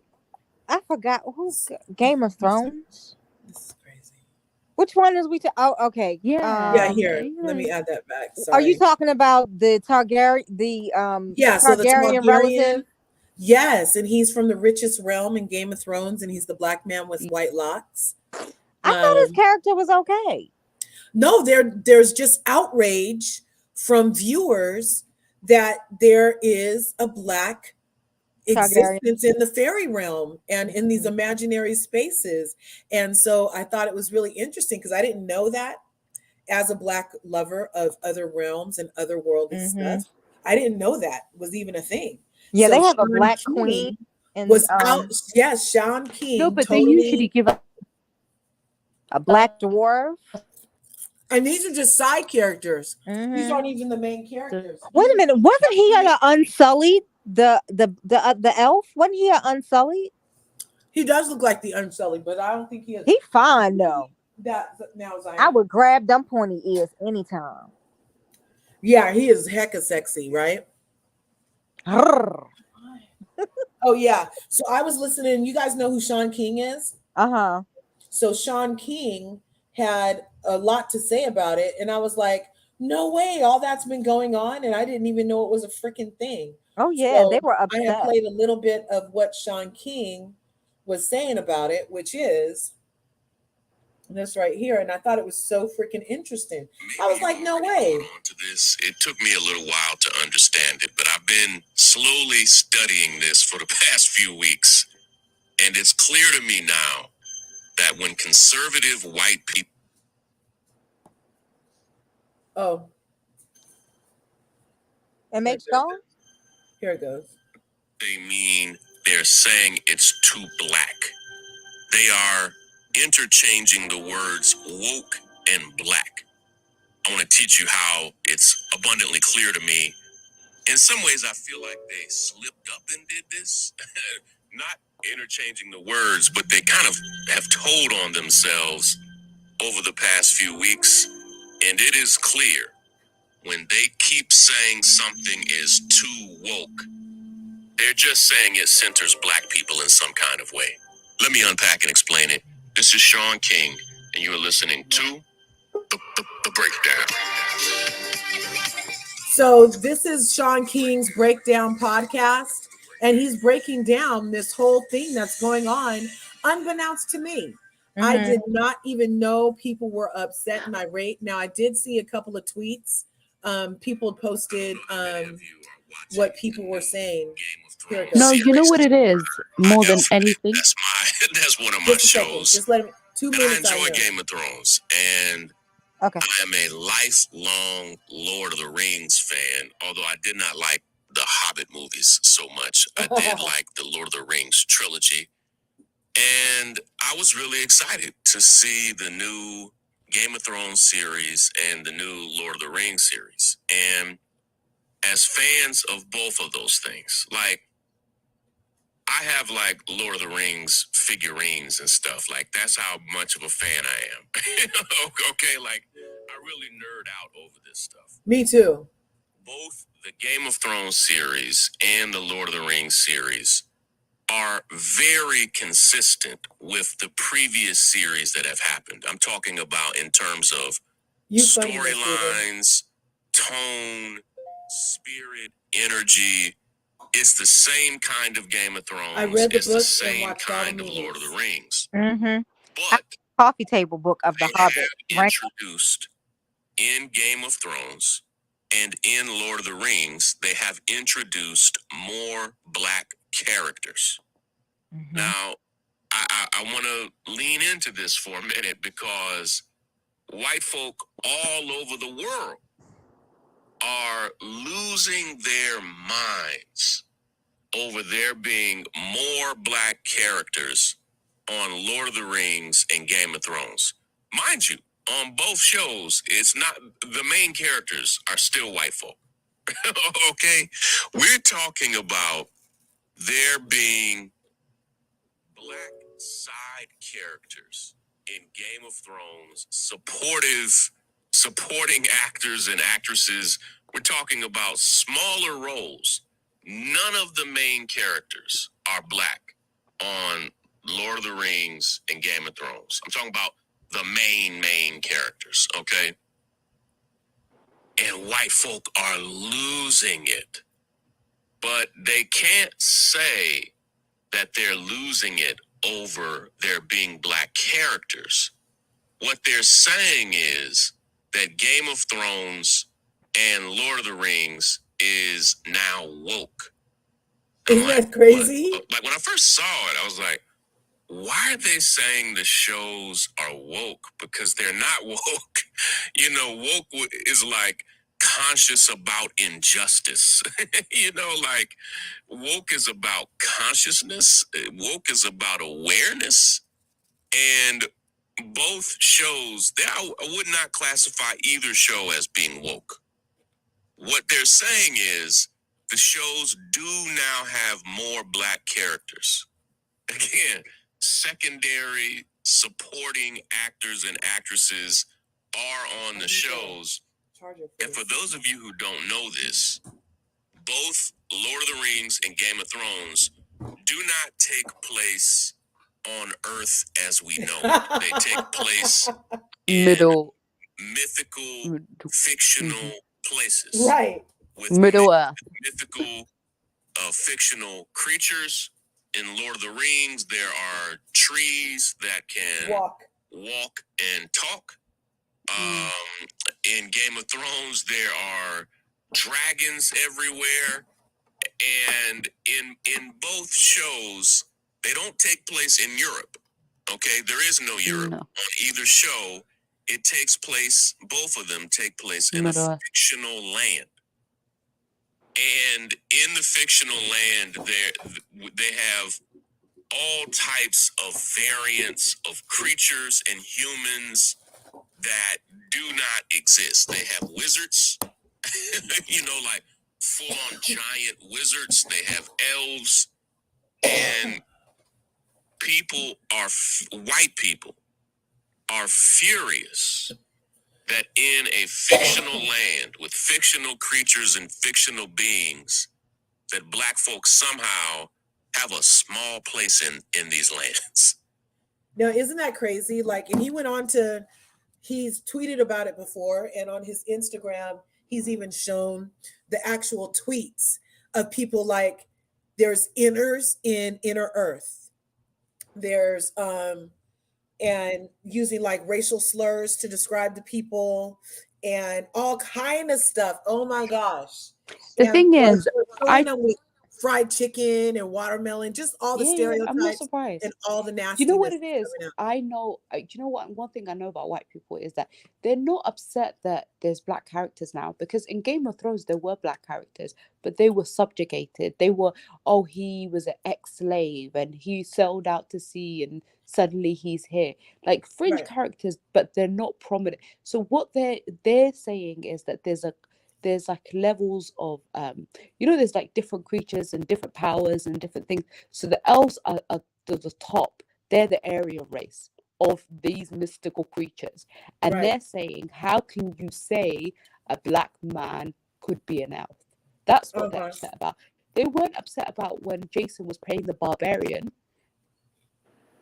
and he was rolling around on his horse acting like a savage and slicing people with his knife. They weren't upset about that. Remember the other Right. black characters that they had that were the Unsullied? The majority of the Unsullied were all Look people black. of Yeah, color. they were very dark. They don't care as long as you are below their white characters. Yeah. And in the mythical world, if there's a hierarchy, you're at the bottom. Those characters are fine.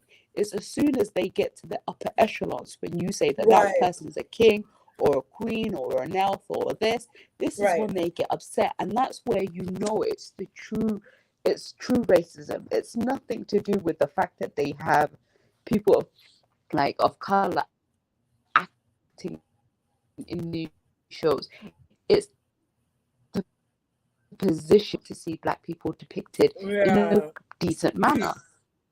I could see that happening. They don't want them What do to you fit. think, Corey? There are a lot of these guys are nerds, like basement boys, like sitting in their mom's Right. basement. Like they don't want to see like a beautiful black man with white dreadlocks playing an elf. No, that's not what they want to see. Right. They feel inferior when they see stuff like that. So Yeah, I'm that's not surprised unfortunate, that they did right? this, but we've been suffering, and black people that love sci-fi Love and fantasy. sci-fi. You Oh see my how they do black gosh. people. These white nerds, the way they write about us, from the Klingons, from Star Trek, the way they started off with the Klingons, they were Yeah. just as barbaric as anything we've ever seen. From Stargate, Teal was just, his whole people were barbarians. Like they were Right. a bunch of idiots. Like they The- do us, like the white nerds are just as racist as their MAGA people, from what I've seen. Right. Okay, the thing with Lord of the Rings is Uh-huh. I love Tolkien. I love Tolkien. I love all of his works. I own I own a coffee table book of The Hobbit Uh-huh. with the Rankin Bass illustrations from those movies from the 70s, the cartoons. I own it. Yeah. I love it. Nice. I brought Brendan up reading it, No way. Keep going. Keep going. and the big hubbub about the Tolkien project is that Tolkien said this was at that point they didn't have in Britain their own fairy tales, right?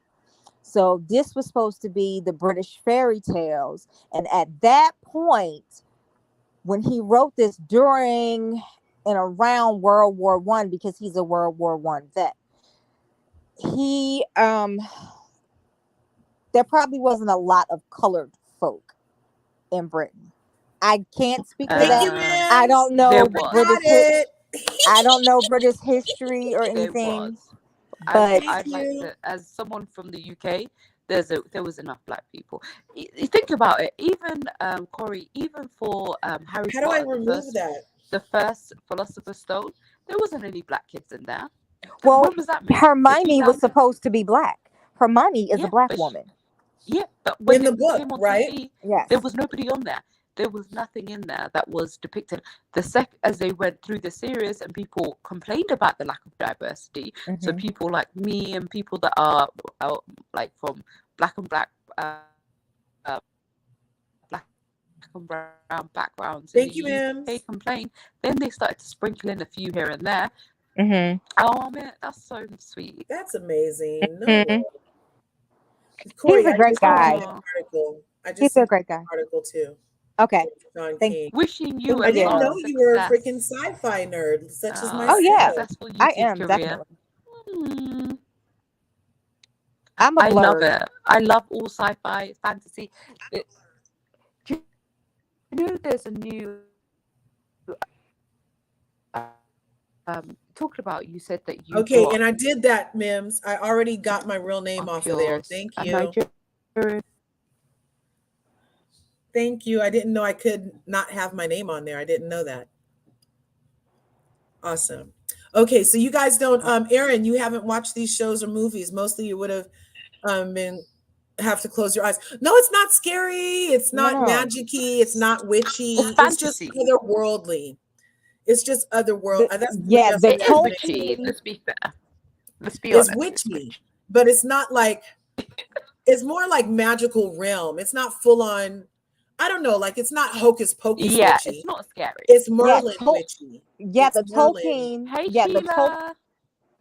the Tolkien material is Yeah, you were basically saying. about the Bible and around the Bible. It is about good and evil, God Uh-huh. and the devil, God No fighting the way. devil, good fighting the Yeah. devil. Yeah, him and C.S. Lewis subscribe to the same I love C.S. Lewis. yeah, they Lord of the, subscribe to the Lion, same Witch, and the religious Wardrobe. philosophy about everything. And Sheila Mack is in the house, y'all. hey, I Sheila. What's good, Sheila? Thanks for popping in. Friday. And Friday. yay.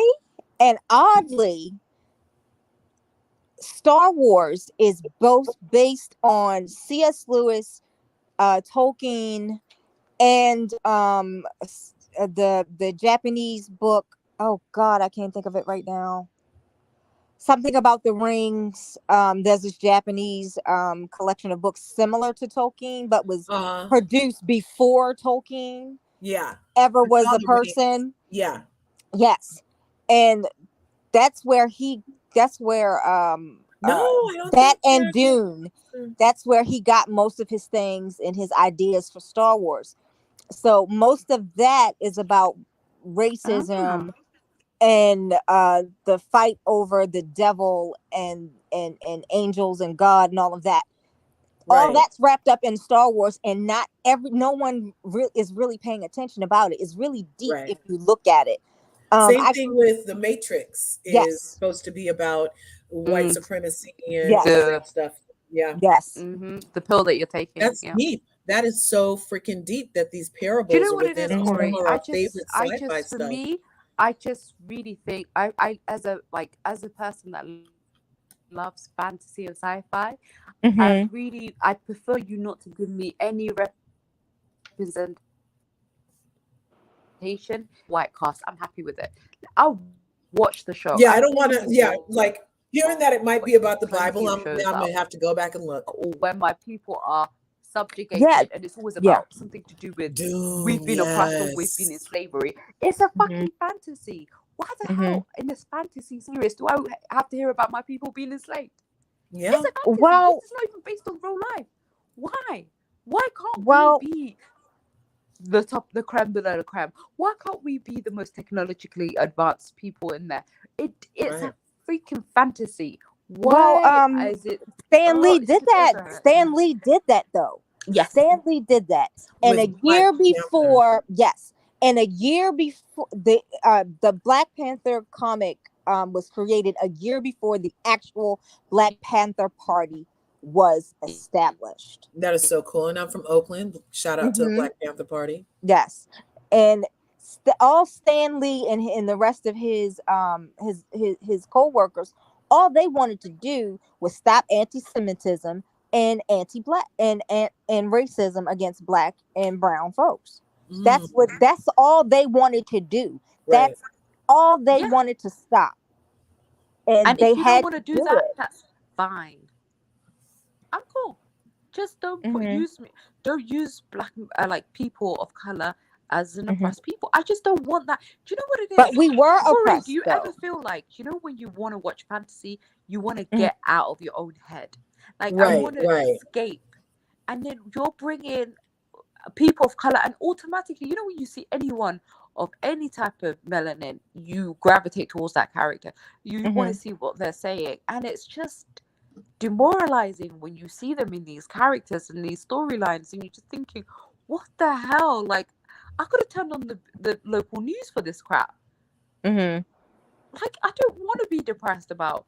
I don't want to feel bad about seeing another black person on TV. But when you see the roles that they come up with them, I'm just like, Mhm.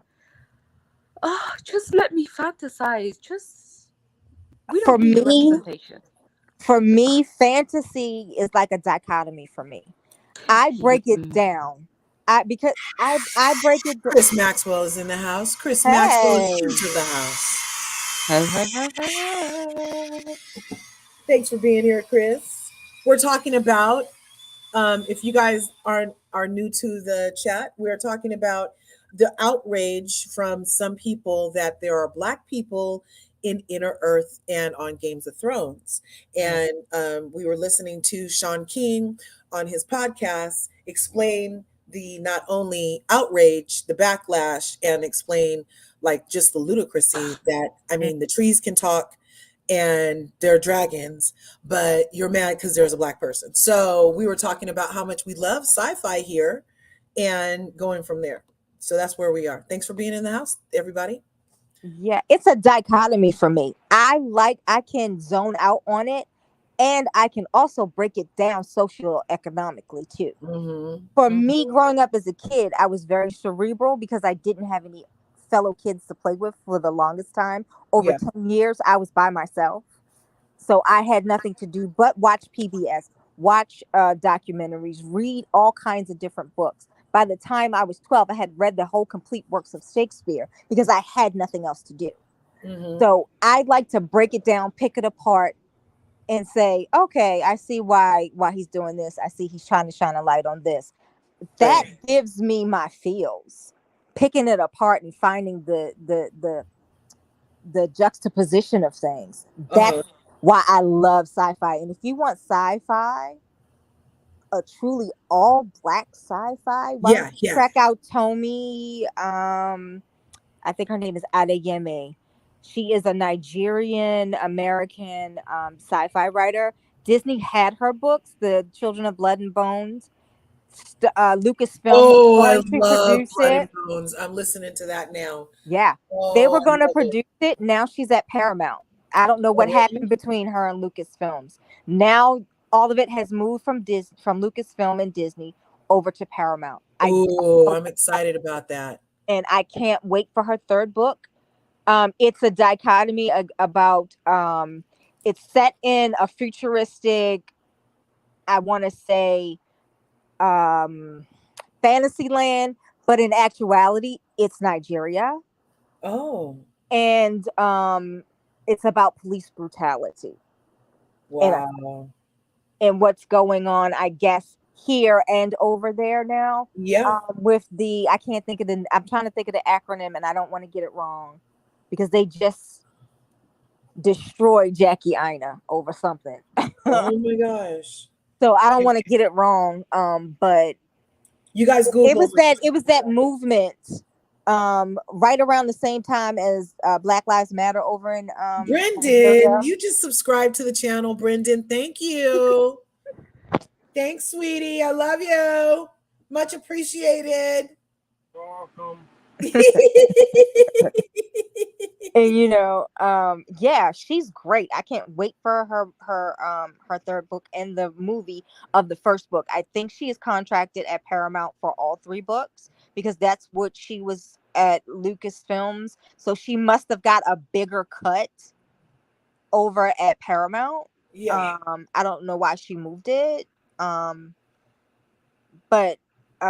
Lucasfilms would have probably gave her the most money for all of the special effects she needed. And Lucas does Star Wars and stuff. They're definitely sci-fi centric. I'm Mhm. not sure. I just hope it's going to be good. Because she wrote it. The book was, I mean, they have great bones, literally from blood and bones to work with. Yep. But that's interesting. I wonder what the behind scenes was on that. I don't know. I would love to know. I would have loved to get the fly on the wall. It was probably Kathleen Kennedy. She probably flubbed it. I wish they Really? get rid of her and let Filoni and the other dude, that Happy from Iron Man, take over. Oh, right. Yeah. Well, the one other thing we were talking about is here, I'll put this back because we're going to wrap it up here within these next 10 minutes. So I was talking about that. I thought that was really interesting because I'm like, no, don't be mad that we're here. We've been here. We've been in Outer Earth as far as I'm concerned. Now, this new movie, you guys, try to check it out. Single Not Searching. You're probably not going to see a commercial for it. Okay. But look who's in it.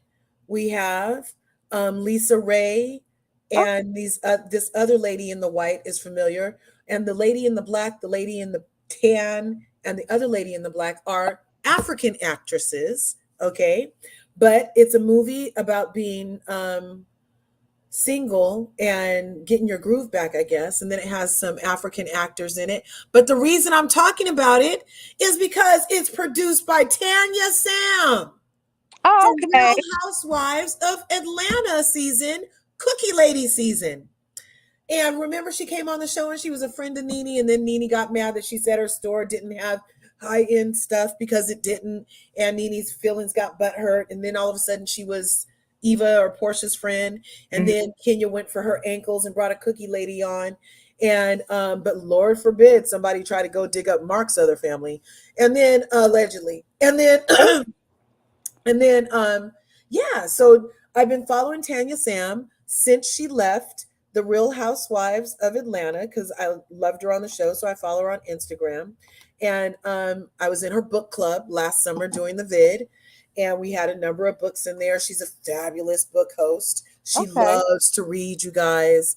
Loves to read. She's such a freaking nerd. And she was a nurse that went into tech. And so she was with Ja Rule, and they're working on an NFT drop. And she does a podcast on Money Talk, and she travels the world, and she teaches about investing, crypto, and stuff like that. And so I just thought it was awesome that this is her first executive freaking producer credit. And she has such an ensemble cast.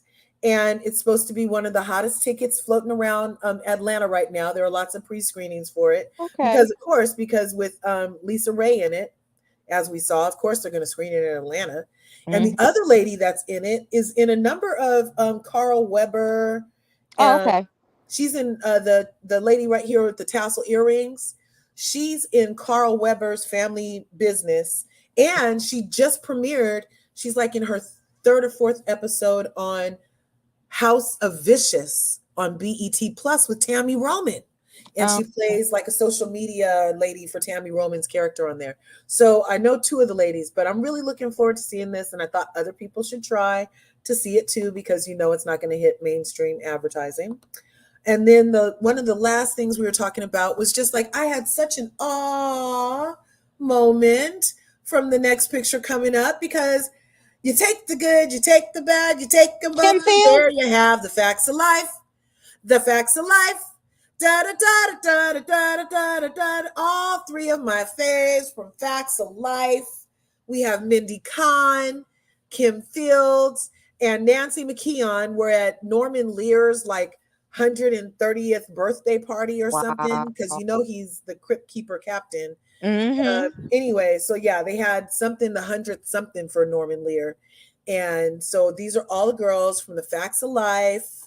And I thought it was really awesome that they are all still friends. They all look great. They're all still alive. I'm not sure where Blair is, because Blair was on another show recently, so I think she's still with us. I think the only Yeah, person she's that's still. gone is the house mom, Mrs. Yeah, both house moms are gone. Yeah, so they're gone. But I literally got goosebumps and the hugest smile on my face, like when Mims and them dropped in earlier. Like I was just like, no way. My faves, like I used to, when I would babysit you guys in the Mhm. 80s, the people would be like, I'd be like, is it okay if I turn on the TV? And they'd be like, well, what are you going to be watching? And I say, The Facts of Life. And the mom would say, that's not too grown for you. And I'd be like, No. no, I can watch, I'm allowed to watch The Facts of Life. And I will never forget, the Havers decided they needed to call my parents first and make sure that I could watch this show called The Facts of Life, because just the title of it suggested to them that it might have a little adult risque things going on. So my parents had to assure them, no, it's about these girls at all girls school, and it's okay, they don't do sex and stuff like that. Yeah, So it was cute. Oh, it's about I girls wanted in to an all go girls to. school. Yeah, Yeah, I went to all girls school in real life too. That's probably why I loved them. But I wanted to go to a boarding school too. My mother was like, "This is not Facts of Life," and no. my school wasn't a boarding school. So like I told you, I was born in Oakland, and we used to have a school called Holy Names, and it was an all girls school. And then we also had Mills College. That was an all girls college. Okay. And then, so there was a lot of segregation out here in these things. I But went to a high school that was all girls. but yeah, I Ooh. just High thought it school was was all so girls. cool. So have you ever seen The Facts of Life, MH? No, I don't even know what it. I'm just looking at these women thinking, are the two women at the front black or white? I'm confused. They're the two ladies on the end are both not black. Okay, so sometimes I you guys do the one drop thing, so I thought maybe there were three black women they're supposed to be Yeah, No. Nancy, I always used to think Nancy was mixed, even on the show. Until you see her brother. Yeah, So and then you it's see not her a black brother. show. She has a brother No. that's famous too, you guys. Yeah, Oh, so it's not a they black were the show. it Okay. family for 80s TV. Yeah, so awesome. And then Mindy Kahn, she's aging well. I mean, her face looks the same, And a but breast it cancer. looks old, huh? But Kim is really doing the most back there. She's And I can't killing even, it. every time I see Kim, I get mad at Ken.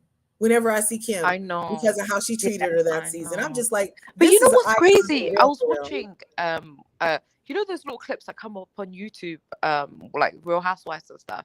And it was one of the reunions where they were talking about how Marlo came on the show. And it turns out that it was Phaedra that brought her on the show. And I was like, I didn't remember that. Her and Nene were having a fight. And Nene was like, listen, you've been as dirty as Kenny has been to you and your husband, you've been dirty to me. You brought Yeah. Marlo on because you thought I was going out with that football player. So you brought her on to go against me and attack me. Then you Yeah. contacted my half siblings and then you tried to bring them on the show, film with them and stuff like that. And I was like, I didn't know that's how Marla came on the show. Right? I totally Phaedra forgot. I is thought it one was Nene shady too. I lady. thought it was Nene too, and then they fell out, and then she got brought back on the show. Yeah, no, Phaedra is one shady lady. Like, imagine going to somebody's family. Imagine, like, who does stuff like that? It's just Well, people that ain't on the show no more, obviously. You never for a win when reason, you play yeah. dirty. But I feel like Now for she's those coaching reasons, Brooks. people. You never win when you I play feel like dirty. what That was Kenya Nene's did famous line. to Tanya And then it was having should Milo have updates got was her the kicked last off. part of the thing. I'll see. I told you her dog was on Oh, there for at least 10 I minutes, just love watching her dog. Milo. Isn't he too cute, you guys? He He's not potty is. trained. Right at the beginning of this live, he came in here into my studio, which is my I bedroom. don't do dogs, And but is it normal for them to wear chains? Yes. oh no, that's his dog collar chain. Like that's his. I got him a Oh, gold okay. I chain, was you like, guys, wait, and it has is a he little rocking gold it? doggy Neck? bone. Yeah, he has doggy bling, you guys. I'm so cheesy. Oh, is this your husband that Yeah, works out, eh? and look, that's my He's, husband. I can He was see on all his way his to go work gear. out. Is that like where you do press ups and stuff, or? Oh no, he's just sitting there on his way out the door. He's just at the front door. Oh, Yeah. yeah, he's He fit. can't stand that minion. Yeah, He's look. tired of that. So Milo is growing fast. You can see he got like 3 times as big as he was. He He was has. only he's gonna be 16 weeks this weekend, and he gets his 3rd round of shots tomorrow. So Curves. How did you meet your husband? oh, I okay. love So to hear there's an awesome black love story. stories. Awesome. So okay. So I met my husband at the lake in Lake Merritt, and he was twirling a stick and working out. And Okay. I was coveting him from my patio that was right on Lake Merritt, and I could see everything. I would like that was my TV, y'all. I would tell you all the beautiful people just walking around the lake, and then certain people had certain times. There's one lady who would go around the lake with a hula hoop every day, and so he would come between the lady with the hula hoop and this dude that would walk every day at a certain time. He would go around the lake 3 times, and then I was looking for the regulars, and I end up seeing this dude just working out, getting his sweat on, twirling his stick. And I was like, oh my, isn't he fine? But you're not supposed to go talk to them, ladies. Don't go talk to them. No. Don't go talk to them. So I lived on the 2nd floor, and even though my patio was overlooking the lake, I was like, let me get a closer down low look. Like, let me like on eye level look, right? So I Because come bird light can be downstairs. deceptive. Yeah, I come downstairs and I go next door to my best friend's house, and she lived right next door. Now she was on the 1st floor because she lived right next door, and it was like the only house on Lakeshore. And so I go over there, and she wasn't home. So I'm sitting on her porch watching him, waiting for her to come home. And I was like, oh wow, he is like even finer at eye level, right? And I was just like, oh, this is gonna be nice eye candy, right? So I'm chilling, and then she comes home, Uh-huh. and then he crosses the street. Uh-oh. Her baby daddy and him were best friends. Oh. And that's how I met him, because of the lady next door, and that was her baby's daddy's best friend. And so he came that day, but I ended up having to leave, so I didn't get to hello or nothing. I just saw him Hi and bye. high and by. So then that was like in May, and in July I had a barbecue, and his best friend, the baby daddy, saw me bringing up all these groceries, and he helped me bring the groceries up. He said, what you guys doing? I was like, oh, we're having a barbecue later. And he said, oh, cool. Now I didn't say you can come. I didn't say come through. I didn't say come grab a plate. I did not invite him. He didn't even ask, oh, can I come through or nothing? But he sees the smoke, and of course, here he come with friends to my barbecue. And the friend he brought was my husband. And he sat down, and we just said hi at the door. I was like, welcome to my barbecue. So glad you could come. And I was just the hostess with the mostest. I walked him around our house. It was fat. It was beautiful. And put him on the patio, and we were having things in the green egg smoker and potato salad and peach cobbler. And just, it was a beautiful day out on the lake, and freaking, it was awesome. And like, that was when Too Short and Tupac, where you could see them anytime, at any given moment, going around Oakland. Just like you'd be walking around and you would see Too Short or Tupac at any time. And the E40. Wait, how long have you been married to your husband? Oh, we've been together since I was for 26 years. We've been married for 15, and I met him when I was 27, y'all. So yeah, so it's been a long time. We used to be able to go to the lake when it was still Art and Soul. Yeah. So it's been a long time. But yeah, so I met him, and then we had barbecue, and then a year to the day after, We saw each other again. I was like, "Are you the guy that came to my barbecue?" He said, "Are you the one that had the barbecue?" Like at the same moment we said things. And Kevs, can I ask you a question? yeah, So you said you've been together for 25, but you've only been married for 15. I right. hear a lot of women say if he doesn't marry you after a certain amount of years, he's never gonna marry you. He asked me early But on, that you guys. proves. Oh, okay. Yeah, he did ask me earlier, and I told him I wasn't ready. I Oh, told okay. him So it was that your decision. So you should. yes, So so you still believe that a guy should have like if a guy's gonna ask you, he's gonna ask you earlier on. Because I was gonna say you prove that even if it's been a long time, a guy can still marry you even if you've been dating for years. right, Well, I always hear women say, "Listen, ladies, if he doesn't marry you within the first 2 years, don't waste your time on him. He's just, you're a cup. You're just, you're just a placement for his real wife that's coming right, up, and right. you're just, you're playing the You know, role that's of the wife, but you're interesting. not the I didn't wife. You're even just wasting your time." I always hear that. I didn't have those preconceived notions. Mm-hmm. I was just like, I was having fun. I wanted respect. I wanted love. I like had a list. And I Yeah, had actually prayed for things in a relationship and done a vision board. And he was like all the things on the list, like in the order yeah. and everything. Like he was all of it. So when I met him, I was really scared. I was like, oh my God, you know how like because I was the kind of person that when I used to get something, I wouldn't know what to do with it when I got it. Like if I would ask for it, I wouldn't know what to do with it when I got it. So then my prayer became instead of just asking for things, my prayer became, oh, I'm praying for this and let me know what to do with it when I get it. Yeah. Because Put you know, a that lot of preparation blessings in come there. your Those way. mechanics. You need Yeah, that. I because need a BMW, but you ain't got the license to drive the right, BMW. exactly. Here's a shout out to Yeah. my sis, Prosperity, thick girl, 40s in the house, you Oh, I guys. love her. I love her. That's my sis. Love her. Yes, we've been talking about so many things, Prosperity. Thanks for coming through. But yeah, I I didn't have love like a that. lot of preconceived notions about being in relationship. I actually You was like, I've always been the kind of is person where that? I'll try it before I say I don't like it. So Oh, I was gonna say, there, is it so I because you try don't look? things. And I never thought I was going to get married, but Oh yeah, I wow. never thought I would. And then that's why it was fine. That's part of why when he asked me like 2 years in, I was like, we're good. We're good. And Yeah, then you but guys that know what means happened. but And see, then but when it you're got to proving the be point that the women were making. He was ready to marry you. You just weren't ready. But they're right, saying if a guy exactly. doesn't ask you early on in a relationship and he's dragging it out, he's dragging it out because you're not the one. Usually Yeah, that's what they say. that But could be your you've point. proven the point that he wanted you were his one, but you just weren't ready for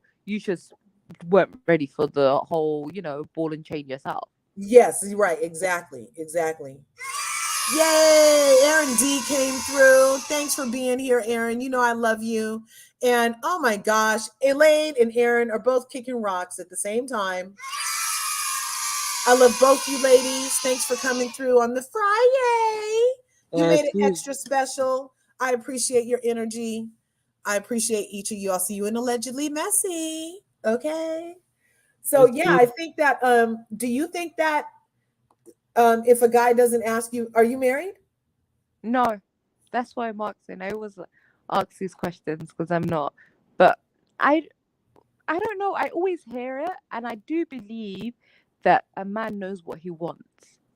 Yes, they do. And if you want marriage, then if you're not aligned, then it's You best to can part want it all ways. day long. It doesn't matter if they don't want Yeah, if it. you're Yeah, just not that's the aligned, bottom then line.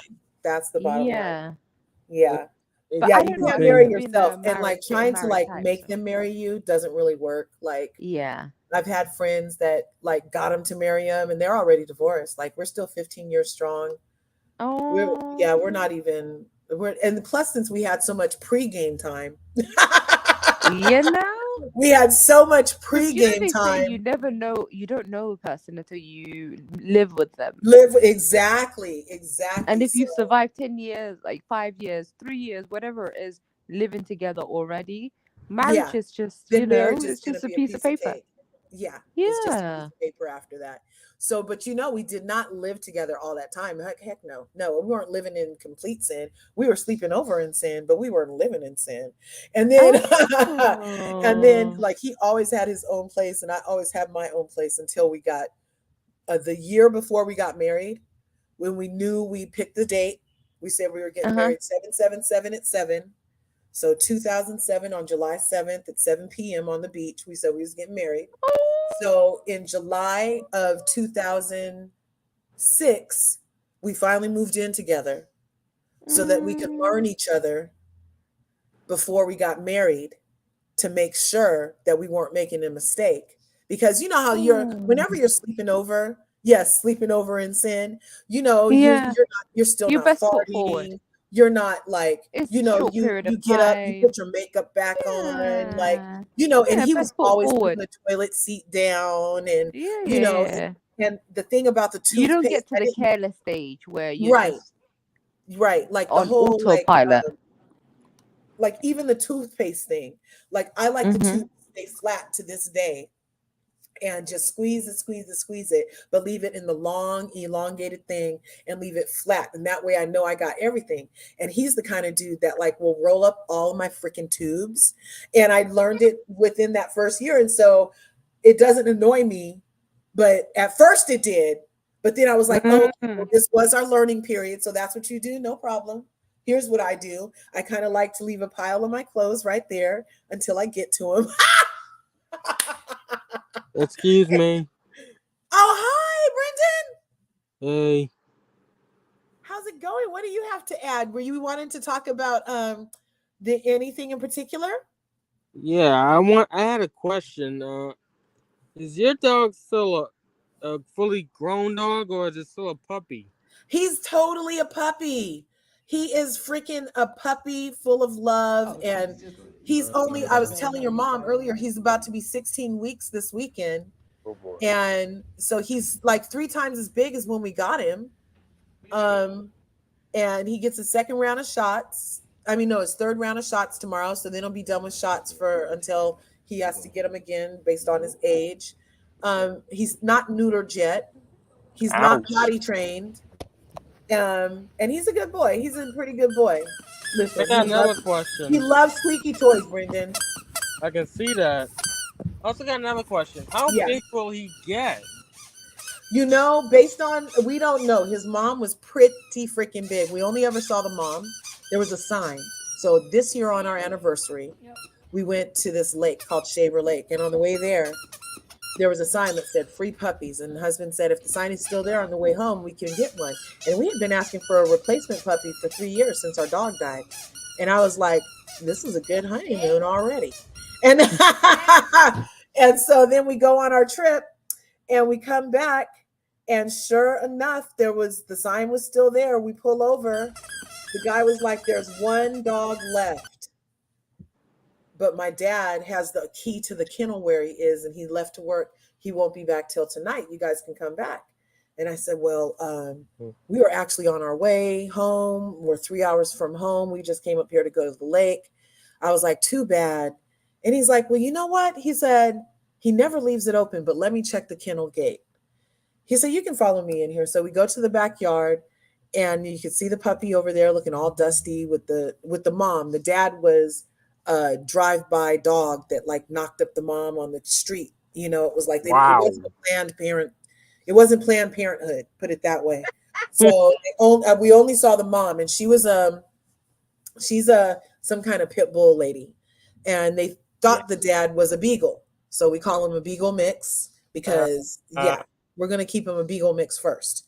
And then, so I think he's going to get pretty freaking big. He's already up to a good 25 pounds. And based on his paw size and his mom size, I'm figuring a good like 65, 75 pounds is easy for him. But yeah, he's a really sweet dog. I hope my son will finish training him though, because yeah, this is not Paris Hilton's house. And I am not Nicole Richie. I have to clean up dog pee. When they pee and poo, I have to clean it up. So Another question. This. I'm trying. this dog, the how? Yeah, but a beagle mounting a pit bull? Yeah, hey, it can happen. She was in heat and she Yeah, but got. the Chihuahua mounting a husky. No, not the big beagle. You have 13-inch beagles. There are separate. There are different kinds of beagles. I did not know You have that. big beagles, and they are basically The mom, she was stocky. She was short and stocky. The mom was short and stocky. Let me say that too, you guys. Have you guys ever seen like a short, stocky kind of bulldog?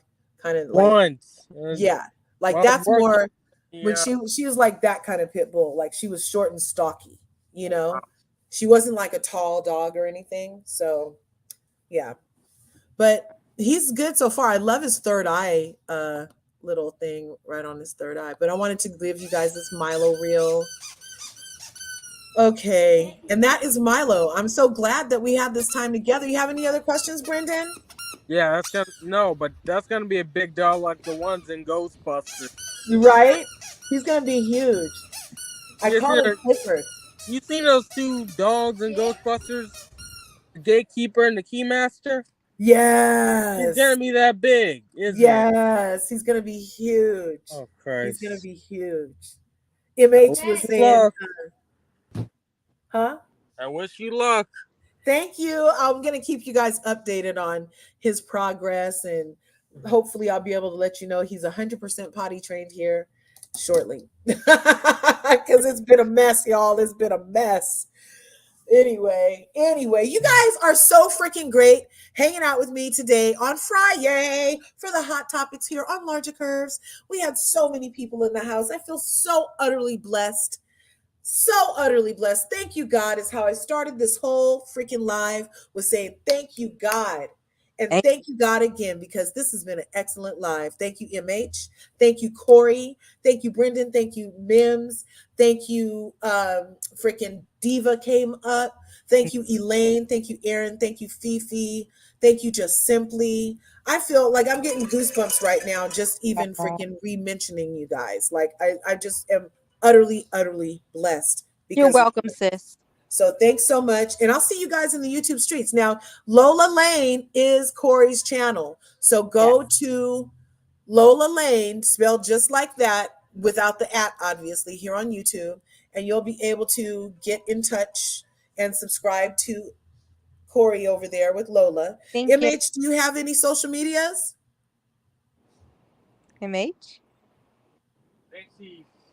MH? I think she muted herself. Oh no. Oh no, she's not on mute anymore. Okay. M? I see her thing trying to move, but I can't hear her. I keep thinking I see the M move or something. Anyway, Shannon Van was in the house. You guys check out Shannon Van's channel. So everybody who's a content creator, just try to go and let's all keep on supporting each other, loving each other, connecting with each other, and keep on having Fridays. All right. Yay. Freaking Chef Don was in my house today, you guys. I was so excited. So I appreciate you guys. And I look forward to seeing you guys out in these YouTube streets. Smash the buttons on your way out. Peace. Amen. Love you, sis.